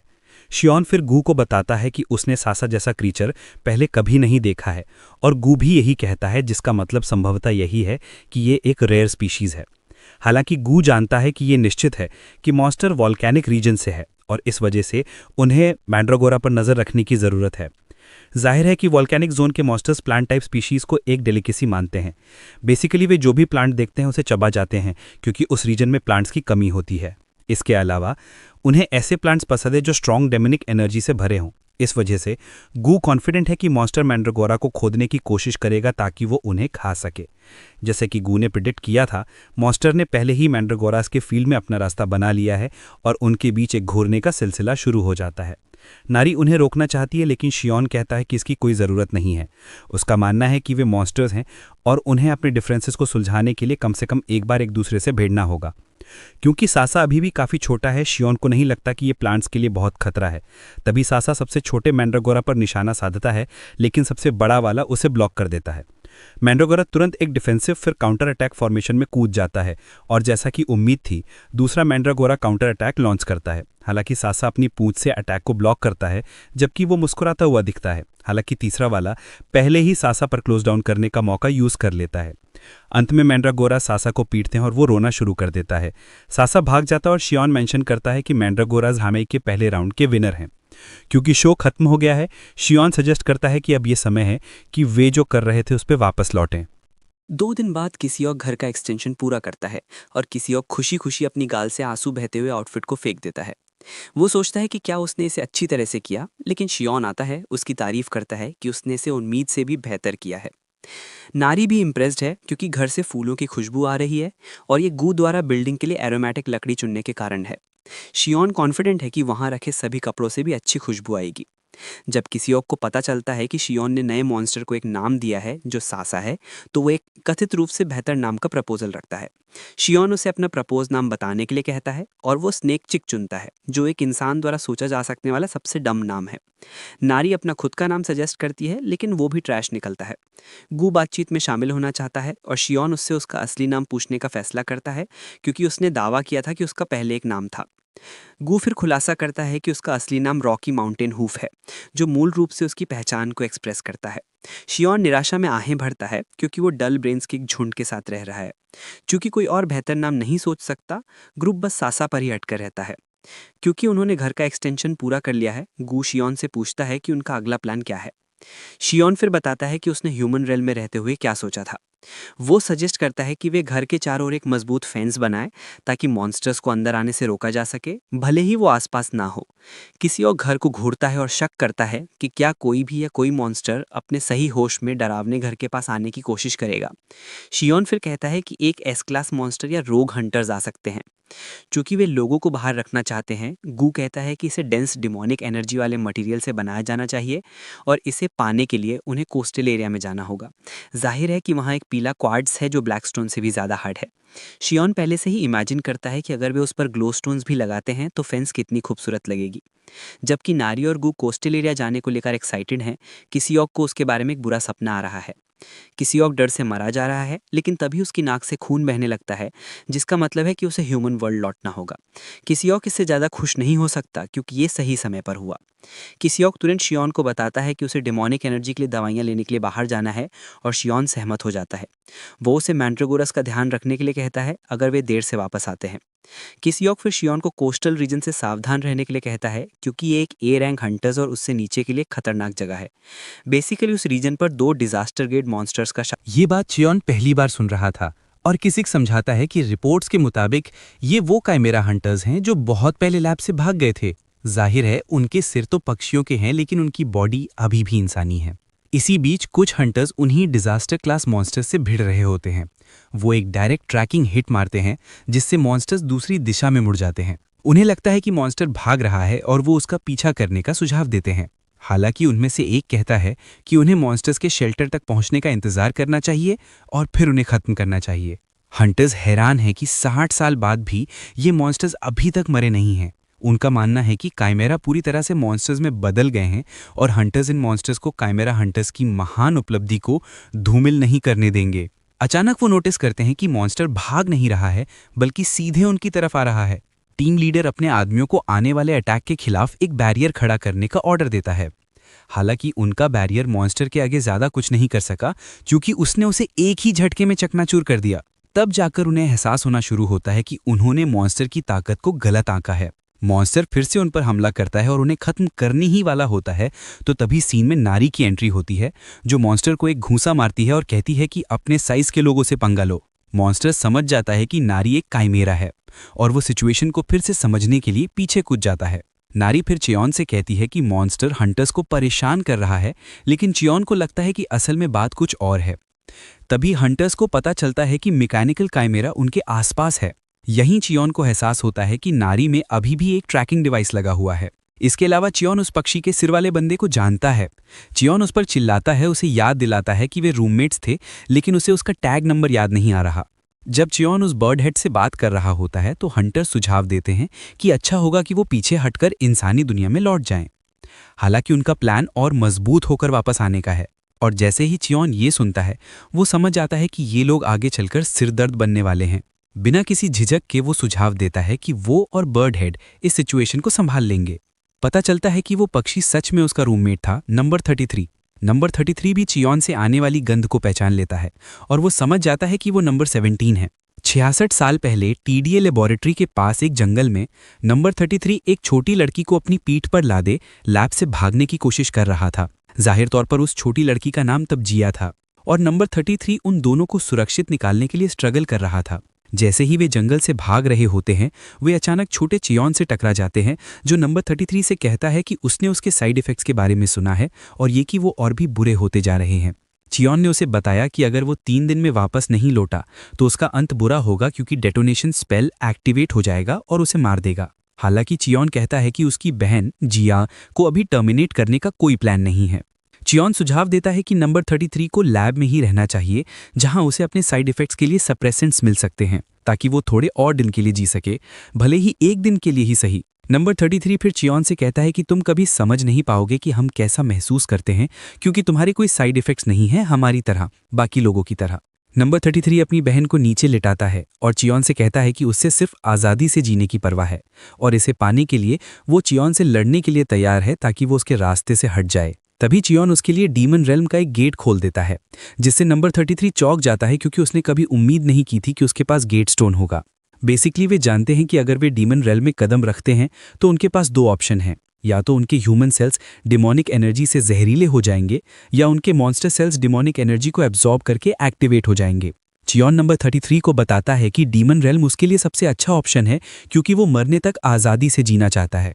बेसिकली अगर वे डीमन रेल्म में चले जाते हैं तो लैब का डेटोनेशन स्पेल एक्टिवेट नहीं होगा।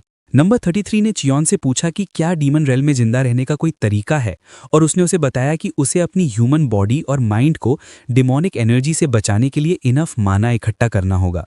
चियोन मानता है कि उसकी करंट एबिलिटीज के कारण ये उसके लिए आसान नहीं होगा, लेकिन उसे पूरा यकीन है कि भविष्य अनिश्चितताओं से भरा हुआ है। नंबर 33 कहता है कि उसे शायद नहीं पता कि चियोन उनकी मदद क्यों कर रहा है, लेकिन वो फिर भी मदद ले रहा है। डीमन रेल में घुसने से पहले नंबर 33 कहता है कि वे 4 साल से रूममेट हैं, लेकिन अभी तक एक दूसरे का नाम नहीं जानते। तभी नंबर 33 आखिरकार बताता है कि उसका नाम यम है। अब चियोन प्रेजेंट में हंटर्स को माइंड कंट्रोल की स्टेट में डाल देता है ताकि उनकी यादें मिटा सके, और एक बार जब उसे एहसास होता है कि ये पूरी तरह से काम कर रहा है तो वो उन्हें जाने देता है। जाहिर है चियोन के शरीर में एक ओब्लिवियन हर्ब के सेल्स ट्रांसप्लांट किए गए हैं और ये हिप्नोसिस और मेमोरी लॉस का कारण बनता है। यम को विश्वास नहीं हो रहा है कि चियोन के शरीर में कितनी चीजें इंजेक्ट की गई थी सिर्फ इसलिए क्योंकि उसने कभी साइड इफेक्ट्स नहीं दिखाए। चियोन उस बन्ने को बताता है कि उसके जाने के बाद बहुत कुछ हुआ। फिर नारी चियोन के कपड़े खींचकर पूछती है कि क्या वो यम को कहीं से जानता है। चूंकि वे नेटिव गेम खेल रहे हैं तो चियोन नारी को बताता है कि यम स्पैरो ट्राइब से है, जिससे यम खुद चौंक जाता है। चियोन नारी को चिढ़ाकर इसे और भी मजेदार बना देता है, पूछते हुए कि क्या स्पैरो ट्राइब और कोकोनट ट्राइब सहयोगी हैं। नारी जल्दी से जवाब देती है कि वास्तव में वे सहयोगी हैं। जब वे दोनों ये कह रहे होते हैं, यम पूरी तरह से कंफ्यूज रहता है और तभी नारी अपना सिर झुकाकर चियोन से माफी मांगती है, कहती हुई कि उसने उस पर हमला किया क्योंकि उसे लगा कि वो एक बुरा इंसान है। तभी नारी भूख की शिकायत करने लगती है और चियोन यम से पूछता है कि क्या उसके घर पे कुछ खाने को है। यम अभी भी उसके सामने हो रही पूरी चीज से कंफ्यूज है क्योंकि वो इस बात पर विश्वास नहीं करना चाहता कि चियोन एक बेटी पाल रहा है। कुछ ही देर में यम ग्रुप को अपने घर ले जाता है, जो एक असली पक्षी के घोंसले की तरह बना है। चियोन यम की तारीफ करता है, कहता है कि उसने अपना घर बहुत अच्छे से बनाया है। यम फिर ग्रिल्ड क्लैम्स की एक प्लेट लाता है जो उसने बनाई थी, जिसमें उसने डीमन बटरनट भी मिलाया था। सिर्फ देखने से ही ये बहुत स्वादिष्ट लग रहा है और जैसे ही गू और नारी इसे चखते हैं, वे खुद को फूड हेवन पाते हैं।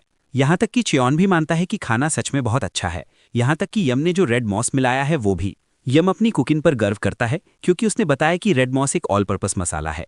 यम उन्हें धीरे धीरे खाने के लिए कहने ही वाला होता है कि उसे नारी की ओर चिल्लाने की आवाज़ आती है। यम हार्ट अटैक से लगभग बेहोश हो जाता है क्योंकि उसके पास इंग्रेडिएंट्स खत्म हो गए हैं। चूंकि नारी को खाना इतना पसंद आया, उसने क्लैम्स पकड़ने जाने की पेशकश की ताकि यम फिर से डिश बना सके। यम फिर कहता है कि क्लैम्स पकड़ना उसके लिए थोड़ा खतरनाक हो सकता है, लेकिन नारी ये वादा करते हुए भाग जाती है कि वो जितने पकड़ सकती है उतने पकड़ेगी क्योंकि वो जी भरकर खाना चाहती है। जब बच्चे चले जाते हैं तो बड़े लोग उसके जाने के बाद के परिणामों पर चर्चा करने के लिए रह जाते हैं। यम ये सुनकर इम्प्रेस हो जाता है कि चियोन असल में अपने अंदर के इमॉर्टैलिटी सेल्स की बदौलत जिंदा वापस आ गया। यम फिर चियोन से पूछता है कि क्या उसका लेबोरेटरी वापस जाने का कोई प्लान है। चियोन कबूल करता है कि कभी कभी उसे ऐसा महसूस होता है, लेकिन उसे लगता है कि उसकी ज़िंदगी पहले से ही अच्छी है, इसलिए उसे चीज़ों में जल्दबाजी करने की ज़रूरत नहीं है। चियोन फिर यम से पूछता है कि क्या उसका भी बदला लेने का कोई प्लान है। यम बताता है कि चियोन के शरीर में जो स्पेल थे वे शायद उसके जिंदा होने के बाद गायब हो गए होंगे, लेकिन उनके लिए ऐसा नहीं कहा जा सकता। उनके शरीर में अभी भी डेटोनेशन स्पेल हैं।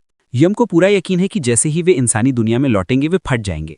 चियोन नोटिस करता है कि यम अपने पंखों को कंट्रोल कर सकता है, लेकिन वो उसके सिर के बारे में पूछता है और क्या वो कभी नॉर्मल हुआ है। यम फिर बताता है कि वो असल में इसे वापस बदल सकता है, लेकिन वो जानबूझकर इसे ऐसा ही रख रहा है।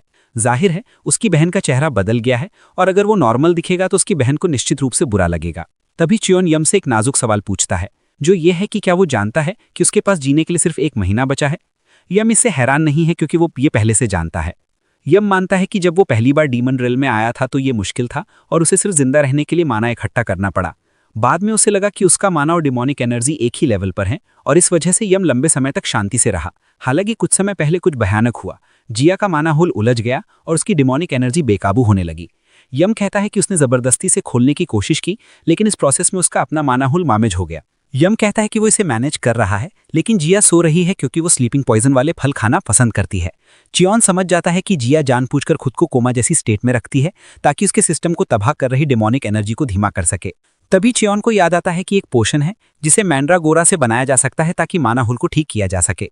चियोन समझ जाता है कि यम ये नहीं जानता था, इसलिए उसने ऐसा नहीं किया है। इस बीच जिया गुफा में मुश्किल समय बिता रही है। यम ये जानकर पूरी तरह से चौंक जाता है कि वो दोनों जी सकते हैं। चियोन यम की अज्ञानता के लिए उसे दोष नहीं देता क्योंकि वो सब इसलिए जानता था क्योंकि उसने 15 साल की उम्र में लैब में फार्माकोलॉजी की पढ़ाई की थी। वो उसे बताता है कि उसे बस मैंड्रागोरा की बची हुई जड़ों से बने रिफाइंड वाटर को पीना है। चियोन हमेशा सोचता था कि बची हुई जड़ें बेकार हैं, लेकिन वे असल में अंडरग्राउंड डिमोनिक एनर्जी को एब्जॉर्ब करती हैं, फिर नई एंटिटीज में अंकुरित होती हैं, यहाँ तक कि और भी ज़्यादा मल्टीप्लाई होती हैं। ये अपने आप में ही वाइटैलिटी का एक सोर्स है। इस वजह से इसकी बची हुई जड़ों से बना कोई भी रिफाइंड वाटर माना होल्स को रीजनरेट करने में शानदार असर दिखाता है। चियोन ने कभी नहीं सोचा था कि ये उसके काम आएगा, लेकिन वो शुक्रगुजार है। वो असल में मैंड्रागोरा उगा रहा है। चियोन फिर यम से कहता है कि वो उसके लिए कुछ लेने जाएगा। यम ये सुनकर चौंक जाता है कि चियोन रिफाइंड वाटर लेने के लिए ह्यूमन रेल में जाने को तैयार है। चियोन जाहिर सी बात बताता है कि यम उस पर लगे कर्ज की वजह से नहीं जा सकता, इसलिए उसे ही जाना होगा। हालांकि वो यम से आग्रह करता है कि जब तक वो वापस ना आए वो नारी और गू पर नजर रखे। चूंकि जो एल्केमिस्ट रिफाइंड वाटर बनाएगा वो पेमेंट मांगेगा, इसलिए चियोन यम से पूछता है कि क्या उसके पास कोई पैसा है, लेकिन वो नहीं कहता। हालांकि उसके पास हंटर से इकट्ठा किया हुआ ढेर सारा सामान है। चियोन आइटम्स लेता है और यम को विश्वास दिलाता है कि वे जो चाहते हैं उसके लिए काफ़ी होंगे। चियोन ह्यूमन रेल में जाता है, वो बोंगसू से मिलता है और उसे बताता है कि उसे एल्केमिस्ट की ज़रूरत है। शुक्र है बोंगसू एक इज्जतदार गाइड बन गया है। वो चियोन को स्लम्स में खुली एल्केमी की एक ब्रांच के बारे में बताता है। वो उसे वहाँ ले जाने का प्लान करता है क्योंकि उन्हें जो चाहिए उसे खोजने का सबसे अच्छा मौका है। चियोन नोटिस करता है कि बोंगसू ने अपनी आर्म्स और लेग्स में सैंडबैग्स पहने हैं और वो उससे पूछता है कि क्यों। बोंगसू बताता है कि वो अपना स्टैमिना बना रहा है ताकि वो चियोन की तरह मजबूत बन सके। चियोन ही सुनकर हैरान है और बोंगसू से बताता है कि वो पहले ही समझ गया था कि चियोन एक अविश्वसनीय हंटर है, क्योंकि वो बेसिकली डीमन रेल में सिर्फ अपने नंगे बदन से घुस जाता है। कुछ ही देर में वो एल्केमी शॉप पर पहुंच जाते हैं और बोंगसू चियोन को बताता है कि कुछ ही समय पहले एक नया ब्रांच मैनेजर आया है और कहा जाता है कि वो वास्तव में स्किल्ड है। उसकी स्किल्स के अलावा उसकी पर्सनैलिटी भी अच्छी है।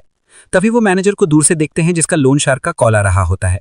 बोंगसू बताता है कि मैनेजर मूल रूप से गोल्ड सिटी ब्रांच में 20 साल तक काम किया था, लेकिन उसे डिमोट करके स्लम्स में ट्रांसफर कर दिया गया था और इसके अलावा उन्होंने उसकी सैलरी भी काट ली थी। चियोन सोचता है कि इस बंदे ने कुछ गलत किया होगा जिसकी वजह से उसे डिमोट किया गया। बोंगसू फिर समझाता है कि जो उसने सुना है उसके हिसाब से उसके एक सीनियर ने स्लम्स के लिए बने पैकेट से चिपके से पैसे लिए थे, लेकिन जब एल्केमिस्ट किम ने इसकी रिपोर्ट की तो उसे ट्रबल मेकर बताकर बाहर निकाल दिया गया और इस तरह वो स्लम में आ गया। तभी किम बोंगसू की मौजूदगी को नोटिस करता है और उसका उदास चेहरा तुरंत चमक उठता है। बोंगसू फिर किम को बताता है कि चियोन को एक एल्केमिस्ट की जरूरत है। चियोन अपनी पावर का यूज करके उस बंदे को एक्सेस करता है और वो देख सकता है कि वो क्लियरली स्किल्ड है। एक बार जब वो उन दोनों को एक साथ मिला देता है तो बोंगसू ये कहते हुए चला जाता है कि उसे जाकर ट्रेन करना है। एल्केमी ऑफिस के अंदर अटेंडेंट कम रिटर्न की शिकायत कर रहा होता है जब चेओन और मैनेजर कमरे में घुसते हैं। घुसते ही चेओन सीधे मुद्दे पर आता है। किम से पूछता है कि क्या वो मांद्रागोरा का इस्तेमाल करके रिफाइंड माना होल्स बना सकता है, क्योंकि वो एक ए रैंक एल्केमिस्ट है। चेओन आगे कहता है कि उसे लगभग 2 लीटर रिफाइंड वाटर की ज़रूरत है। किम को लगता है कि चेओन बकवास कर रहा है, क्योंकि वो जानता है कि स्लम्स में कोई मांद्रागोरा नहीं है और इसके अलावा वो सोचता है कि चेओन को उसकी रैंक कैसे पता चली। किम इंग्रेडिएंट्स की कमी के कारण ऑफर को ठुकराने ही वाला होता है कि चेओन घनी डेमोनिक एनर्जी वाली छोटी मांद्रागोरा की जड़ें निकालता है, जिससे किम चौंक जाता है। किम पूरी तरह से हैरान है क्योंकि जड़ें बिल्कुल ताज़ा दिख रही हैं, जैसे उन्हें अभी अभी काटा गया हो। चेओन फिर बताता है कि वो किम की सेवाओं के लिए कोस्टल रीजन की स्पेशलिटी से पेमेंट करने का प्लान बना रहा है। वो किम को बैग देता है और कहता है कि बैग के अंदर की हर चीज़ का मूल्यांकन करो। किम बैग में देखता है तो उसे एस रैंक के काले मोती दिखते हैं, जिससे वो हैरान रह जाता है क्योंकि हेडक्वार्टर ने भी कभी एक नहीं देखा है। इसके अलावा विशाल क्लैम्स और रेड मॉस भी हैं। चेओन फिर किम से पूछता है कि क्या सब कुछ मैन्युफैक्चरिंग फीस को कवर करने के लिए पर्याप्त होगा, और वो हाँ कहता है। असल में पूरा इंग्रेडिएंट पूरे बिल्डिंग खरीदने के लिए भी काफ़ी है। अटेंडेंट किम को बताता है कि उसे अप्रेजल इक्विपमेंट लाने की ज़रूरत है, क्योंकि हाई वैल्यू आइटम्स का मूल्यांकन करने के लिए भी महंगे इक्विपमेंट की ज़रूरत होती है। अटेंडेंट के कमरे से जाने के बाद चेओन एक ट्यूब में एक मांद्रागोरा देखता है और वो किम से उसके बारे में पूछता है, क्योंकि उसने कहा था कि उनके पास कोई नहीं है। किम बताता है कि वो जिस मांद्रागोरा को देख रहा है वो लगभग 10 साल से मरा हुआ है, जिसका मतलब है कि उसके सभी औषधीय प्रभाव खत्म हो चुके हैं। किम ने इसे सिर्फ इसलिए रखा था क्योंकि उसे मांद्रागोरा रिसर्च में दिलचस्पी थी। तभी चेओन कहता है कि मांद्रागोरा अभी भी जिंदा है, जिससे वो बंदा चौंक जाता है। चेओन फिर उसे माना खिलाता है और किम के आश्चर्य के लिए मांद्रागोरा उस पर रिएक्ट करता है। चेओन बताता है कि मांद्रागोरा कोमा जैसी स्टेट में है क्योंकि उसकी डिमोनिक एनर्जी खत्म हो गई है। किम जो हो रहा है उस पर विश्वास नहीं करना चाहता, क्योंकि उसने खुद मांद्रागोरा को बहुत सारा माना खिलाया है। तभी किम का दुष्ट बॉस ऑन कमरे में घुसता है और वो किम और उसके कचरा ऑफिस का मजाक उड़ाने में कोई समय बर्बाद नहीं करता। किम उस आदमी को वहां देखकर हैरान है और वो उससे पूछता है कि वो स्लम्स में क्यों आया। ऑन बताता है कि उसे एक रिपोर्ट मिली कि लैब में कुछ अच्छा आया है, इसीलिए वो आया। किम ये सुनकर हैरान है और वो सोचने लगता है कि क्या उसके असिस्टेंट ने पहले ही ऑन से कांटेक्ट कर लिया है। ऑन फिर अपने सबॉर्डिनेट्स जुड़वा भाइयों की एक जोड़ी के बारे में बात करता है जो एबिलिटी यूजर्स हैं, और फिर चेओन की ओर मुड़कर अपना परिचय ऑन जियोंग एल्केमी एसोसिएशन के डायरेक्टर के रूप में देता है। वो चाहता है कि चेओन उसके साथ गोल्ड सिटी चले और वो उसका ख्याल रखने का वादा करता है, और आगे कहता है कि वो चेओन को एक एक्सक्लूसिव कॉन्ट्रैक्ट देने को तैयार है जो वो किम से कभी नहीं मिलेगा। चेओन फिर ऑन से उसकी नाक पर मस्से के बारे में पूछता है, क्योंकि वो ऑन बॉक्स से उसका रिश्ता जानना चाहता है। ऑन ये सुनकर जोर से हंसता है और वो खुलासा करता है कि बॉक उसका दादा है। चेओन उन दोनों के बीच कचरा जैसी समानता को साफ देख सकता है, क्योंकि बॉक ही उन एक्सपेरिमेंट्स का इंचार्ज था जिसने उसे एक काइमेरा बनाया। वो एक कचरा साइंटिस्ट था जिसे बच्चों की कभी परवाह नहीं थी, और उसकी नाक पर भी अपने पोटे की तरह एक मस्सा है। जैसे ही चेओन कंफर्म करता है कि वो एक जैसे हैं, चेओन ऑन पर इतने औरा से हमला करता है कि वो घुटनों के बल गिर जाता है। चेओन बताता है कि वो कितना निराश है कि ऑन बिल्कुल अपने कचरा दादा जैसा है, जो एक लालची और सत्ता का भूखा इंसान है। ऑन सच में कंफ्यूज्ड है और चेओन तय करता है कि उसके पास एक सिंपल सा सवाल है जो ये तय करेगा कि वो जिएगा या मरेगा। अपनी आंखों में इतनी फ्यूरी के साथ चेओन पूछता है कि क्या TDA लेबोरेटरी अभी भी मौजूद है। ऑन जवाब देता है कि उसे नहीं पता कि चेओन किस बारे में बात कर रहा है, जिससे चेओन उससे फिर से पूछता है कि क्या वो सच में काइमेरा रिसर्च लैब के बारे में नहीं जानता, जहां बॉक एक सीनियर रिसर्चर के रूप में काम करता था। किम कहीं पीछे छिपा हुआ है और वो ये सुनकर हैरान है कि शांति पुरस्कार जीतने वाले बॉक ने असल में एक इल्लीगल लैब में काम किया था। अभी भी फर्श पर ऑन चेओन को डांटता है, कहता है कि वो उसके दादा का नाम खराब ना करे क्योंकि उसने यूनिवर्सिटी में अगली पीढ़ी को पालने के लिए कड़ी मेहनत की थी। रिटायर होने के बाद भी उसने अपनी सारी संपत्ति गेट पीड़ितों के परिवारों को दान कर दी थी, जिसकी वजह से उसे शांति पुरस्कार मिला था। चेओन समझ जाता है कि बॉक ने पर्दे के पीछे इतने लोगों को मारने के बाद सार्वजनिक तौर पर पश्चाताप करने का फैसला किया। वो उम्मीद कर रहा था कि वो अभी भी जिंदा होगा क्योंकि वो एक अवेकन था, लेकिन वो इतनी जल्दी मर गया। चेओन फिर पूछता है कि क्या ये खिड़की से गिरने का आफ्टर इफेक्ट था, और ये अमोन को चौंका देता है क्योंकि ये घटना पब्लिक को नहीं पता थी और वो इसके बारे में उत्सुक है। और चेओन बताता है कि वही था जिसने बॉक को खिड़की से धक्का दिया था क्योंकि उसने किडनैप किए गए बच्चों को काइमेरा में तब्दील कर दिया था। उसने उन्हें गेट में धकेलने की धमकी दी थी, लेकिन चेओन ने पहले ही एक्शन ले लिया और उसने उस बंदे को खिड़की से धक्का दे दिया। चेओन फिर ऑन को बताता है कि वो उसे सिर्फ एक मौका देगा। वो चाहता है कि ऑन वापस जाके TDA रिसर्च लैब के बारे में पता लगाएं। चेओन ऑन को बताता है कि जब सही वक्त आएगा तो वो उसे खोजने के लिए वहां होगा। चेओन हैरान है कि वो बॉक की औलाद से स्लम्स में मिला। उसे याद है कि कैसे उन्होंने उसे 9 साल की उम्र में दर्दनाक एक्सपेरिमेंट के अधीन किया था और उसके 20 के अंत में उसके शरीर पर मॉन्स्टर के हिस्से दिखने लगे थे। उस पॉइंट से उसे याद नहीं कि क्या हुआ था। वो समझ गया कि वो बेसिकली बिना सोचे समझे ऑर्डर्स और इंस्टिंक्ट्स को फॉलो कर रहा था। उसे अचानक एहसास हुआ कि लैब का नाम शायद बदल गया होगा क्योंकि बहुत टाइम हो गया है। थोड़ी देर बाद किम अपनी लैब से उस रिफाइंड वाटर के साथ लौटता है जो उसे चाहिए। चेओन इम्प्रेस है कि उसने उसे बहुत तेजी से किया, भले ही वो एक A रैंक एल्केमिस्ट है। किम बताता है कि इंग्रेडिएंट्स इतने अच्छे थे कि सब कुछ स्मूथली हो गया। तभी चेओन किम से पूछता है कि क्या वो उसके साथ एक पर्सनल कॉन्ट्रैक्ट साइन करने को तैयार होगा, और वो उसे बचे हुए इंग्रेडिएंट्स देने का वादा करता है। किम ये सुनकर चौंक जाता है जब चेओन उनसे उन महंगी इंग्रेडिएंट्स के अलावा एक एक्सक्लूसिव कॉन्ट्रैक्ट ऑफर करता है। जब किम ये सुनता है तो उसकी आंखों से खुशी के आंसू गिरने लगते हैं, जिससे चेओन कंफ्यूज हो जाता है क्योंकि उसे लगता है कि उसने उस बंदे को एक बुरी डील ऑफर की है। किम फिर बताता है कि वो मूल रूप से स्लम्स से था और जब वो छोटा था तो उसके माता पिता ने एक बड़ा प्राइवेट लोन लिया था। उसने वादा किया था कि वो इसे चुका देगा, लेकिन चाहे उसने कितनी भी कोशिश की वो हमेशा एक ही जगह फंसा रहा। चेओन ने जो अभी उसके लिए किया है वो सबसे बड़ी दया मानी जाती है, जिससे वो सोचने लगता है कि वो इसका कितना बदला चुका सकता है। चेओन को विश्वास नहीं हो रहा है कि वो बंदा पहले से ही उसे वापस चुकाने के बारे में सोच रहा है। चेओन फिर किम को बताता है कि वो बस इतना चाहता है कि वे एक साथ काम करते रहें।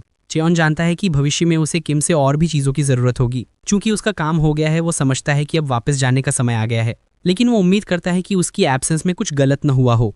जैसा कि उसे डर था, जिया बेकाबू हो गई थी और उसने यम को बुरी तरह पीटा था। पीटते हुए भी यम बच्चों को सुरक्षित रखने के अपने वादे पर अड़ा हुआ है। यम आखिरकार अपनी बहन के साथ एक भयंकर लड़ाई में शामिल होने का फैसला करता है और वो बड़ी तेजी से उसकी ओर बढ़ता है। वो उसे जमीन पर गिरा देता है, लेकिन अचानक एक अजीब बैरियर उसे ढक लेता है। यम सोच रहा है कि क्या हो रहा है जब उसे आखिरकार एहसास होता है कि चेओन ही था जिसने उसे रोकने के लिए उस पर एक जेलीफिश कवरिंग डाली थी। हर कोई चेओन के आने से राहत महसूस करता है और यम उससे पूछता है कि क्या उसे दवा मिल गई। चेओन उसे विश्वास दिलाता है कि वो उसे अपने साथ लाया है। वो उसे जिया को एक बोतल देने और दूसरी खुल लेने के लिए कहता है। दवा पीने के बाद जिया शांत हो जाती है और वो बाद में रात में उठती है जब नारी उसके बगल में सो रही होती है। जिया खड़ी हो जाती है, सोचती है कि ये एक सपना है, जब तक कि वो यम व चेओन को आग के पास एक साथ बैठे नहीं देखती। जब चेओन जिया की ओर मुड़कर देखता है तो वो लगभग बेहोश हो जाती है और चिल्लाती है, पूछती है कि चेओन कौन है। जिया की चीख नारी को नींद से जगा देती है और वो उसके साथ दोस्ताना व्यवहार करने में कोई समय बर्बाद नहीं करती। यम फिर जिया से अपना मानाहुल चेक करने के लिए कहता है और जब वो ऐसा करती है तो उसे एहसास होता है कि ये पूरी तरह से ठीक हो गया है।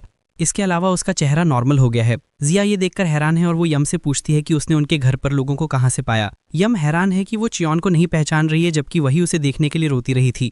यम समझता है कि बहुत समय हो गया है, इसीलिए वो उसे नहीं पहचान रही है। हालांकि एक अच्छी नज़र के बाद जिया को आखिरकार एहसास होता है कि चेओन नंबर 17 है। वो अपने भाई के पास दौड़कर कंफर्म करती है कि क्या वो सच में नंबर 17 को देख रही है, और वो हाँ कहता है। दोस्ताना व्यवहार करने की बजाय चेओन ऑरा दिखाने का फैसला करता है ये पूछकर कि क्या और रेड मॉस है। यम जवाब देता है कि अब और रेड मॉस नहीं है, लेकिन जिया हैरान नहीं है क्योंकि चेओन हमेशा सबसे कम सहानुभूति वाला व्यक्ति था। फिर भी वो अपना मास्क उतारकर चेओन को अब तक किए गए हर काम के लिए धन्यवाद देती है। अचानक नारी समुद्र में कुछ चमकता हुआ नोटिस करती है और जिया बताती है कि ये एक सी फेरी है।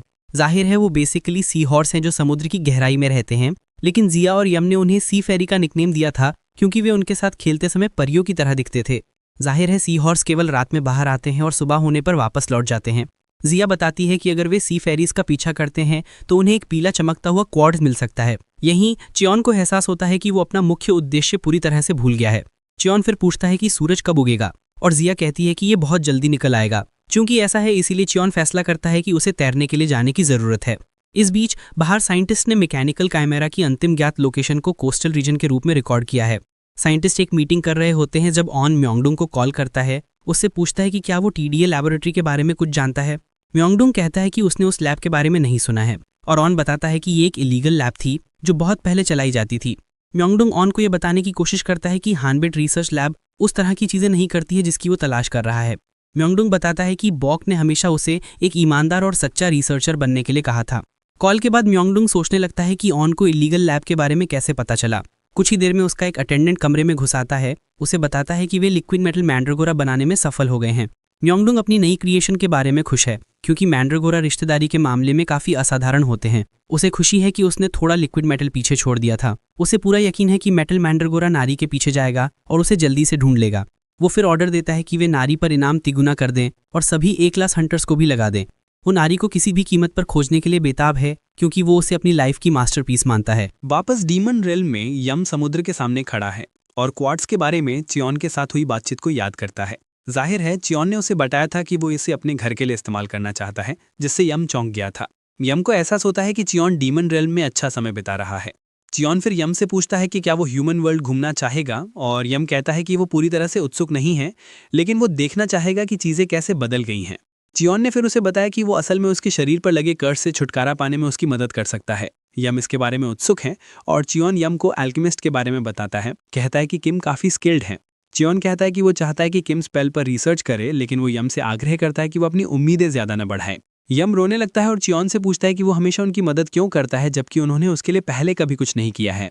चियोन खुलासा करता है कि भाई बहन को देखकर वो इम्प्रेस होता है और सोचने लगता है कि क्या जिंदा रहने से ज़्यादा महत्वपूर्ण कुछ है। चियोन कहता है कि यम और उसकी बहन की मदद करके उसे विश्वास है कि उसे एक जवाब मिलेगा।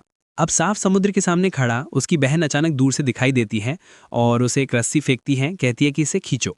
ये जाने बिना कि ये क्या है, यम इसे खींचता है, लेकिन उसे एहसास होता है कि असल में बहुत भारी है। यम अपनी पूरी ताकत लगा के इसे जोर से खींचता है और वो भारी आइटम को पानी से बाहर निकालने में कामयाब हो जाता है। ये क्वार्ट्स की एक बड़ी मात्रा निकलती है। यम ये देखकर पूरी तरह से हैरान है क्योंकि उसे विश्वास नहीं हो रहा है कि चियोन और उसकी टीम ने इतनी बड़ी चीज खो दी है। नारी और चियोन ने क्वार्ट्स की माइनिंग करते समय पानी में तैरने का मजा लिया था। जब वे सी फेरी के महल में पहुंचे तो ये बिल्कुल खूबसूरत था, जैसे एक पीला महल। नारी चियोन से कहती है कि वो चाहती है कि वे किसी और समय महल का दौरा करें। इतने सारे पत्थरों के कारण यम चियोन से पूछता है कि वो उन्हें अपने घर तक कैसे ले जाने की योजना बना रहा है। चियोन फिर कहता है कि उसे इसके बारे में सोचना शुरू करना होगा। अचानक वो अपने ऊपर एक तोते जैसी चोंच वाले पक्षी को उड़ते हुए देखता है। वो सोचता है कि एक पक्षी जो आमतौर पर झुंड में चलता है अचानक अकेले क्यों उड़ रहा है। नारी तोते को देखकर हैरान है और वो कहती है कि ये बहुत सुंदर लग रहा है, लेकिन जिया से बताती है कि जब वो करीब जाएगी तो उसका मन बदल जाएगा। जिया कहती है कि पक्षी 4 मीटर से ज़्यादा लंबे होते हैं और वे बेहद शातिर होते हैं। वे कितने भयानक हैं, इस वजह से जिया और यम भी उनसे पंगा नहीं लेते। हालांकि यम पहले से ही जानता है कि चियोन के दिमाग में क्या वाइल्ड आइडिया चल रहा है। चियोन इसकी पुष्टि करता है, कहता है कि वो बेसिकली एक ट्रक की तलाश में था और पक्षी दिखाई दिया। वापस घर पर किशिक अभी भी अपना माना बनाने पर काम कर रहा है और वो देख सकता है कि उसका माना होल असल में बड़ा हो रहा है। वो जो कुछ भी हासिल किया है उसे इम्प्रेस है और उसे विश्वास है कि A रैंक हंटर बनने का उसका सपना सच हो सकता है। वो इसके बारे में सोच ही रहा होता है कि मेटल मैंड्रागोरा उसके पीछे दिखाई देता है। वो अजीब क्रिएचर को देखकर पैनिक कर जाता है, लेकिन उसकी चिंताएं खत्म नहीं हुई हैं क्योंकि मैंड्रागोरा के पीछे 3 डरावने A रैंक हंटर्स भी खड़े हैं। हंटर्स किशिक को पहचान लेते हैं उसके गंजे सिर की बदौलत और वे उसका मजाक उड़ाने में कोई समय बर्बाद नहीं करते हैं। जाहिर है वो वही थे जिन्होंने किशिक को बुली किया था जब वो प्रमोशन एग्जाम के लिए अप्लाई करने गया था।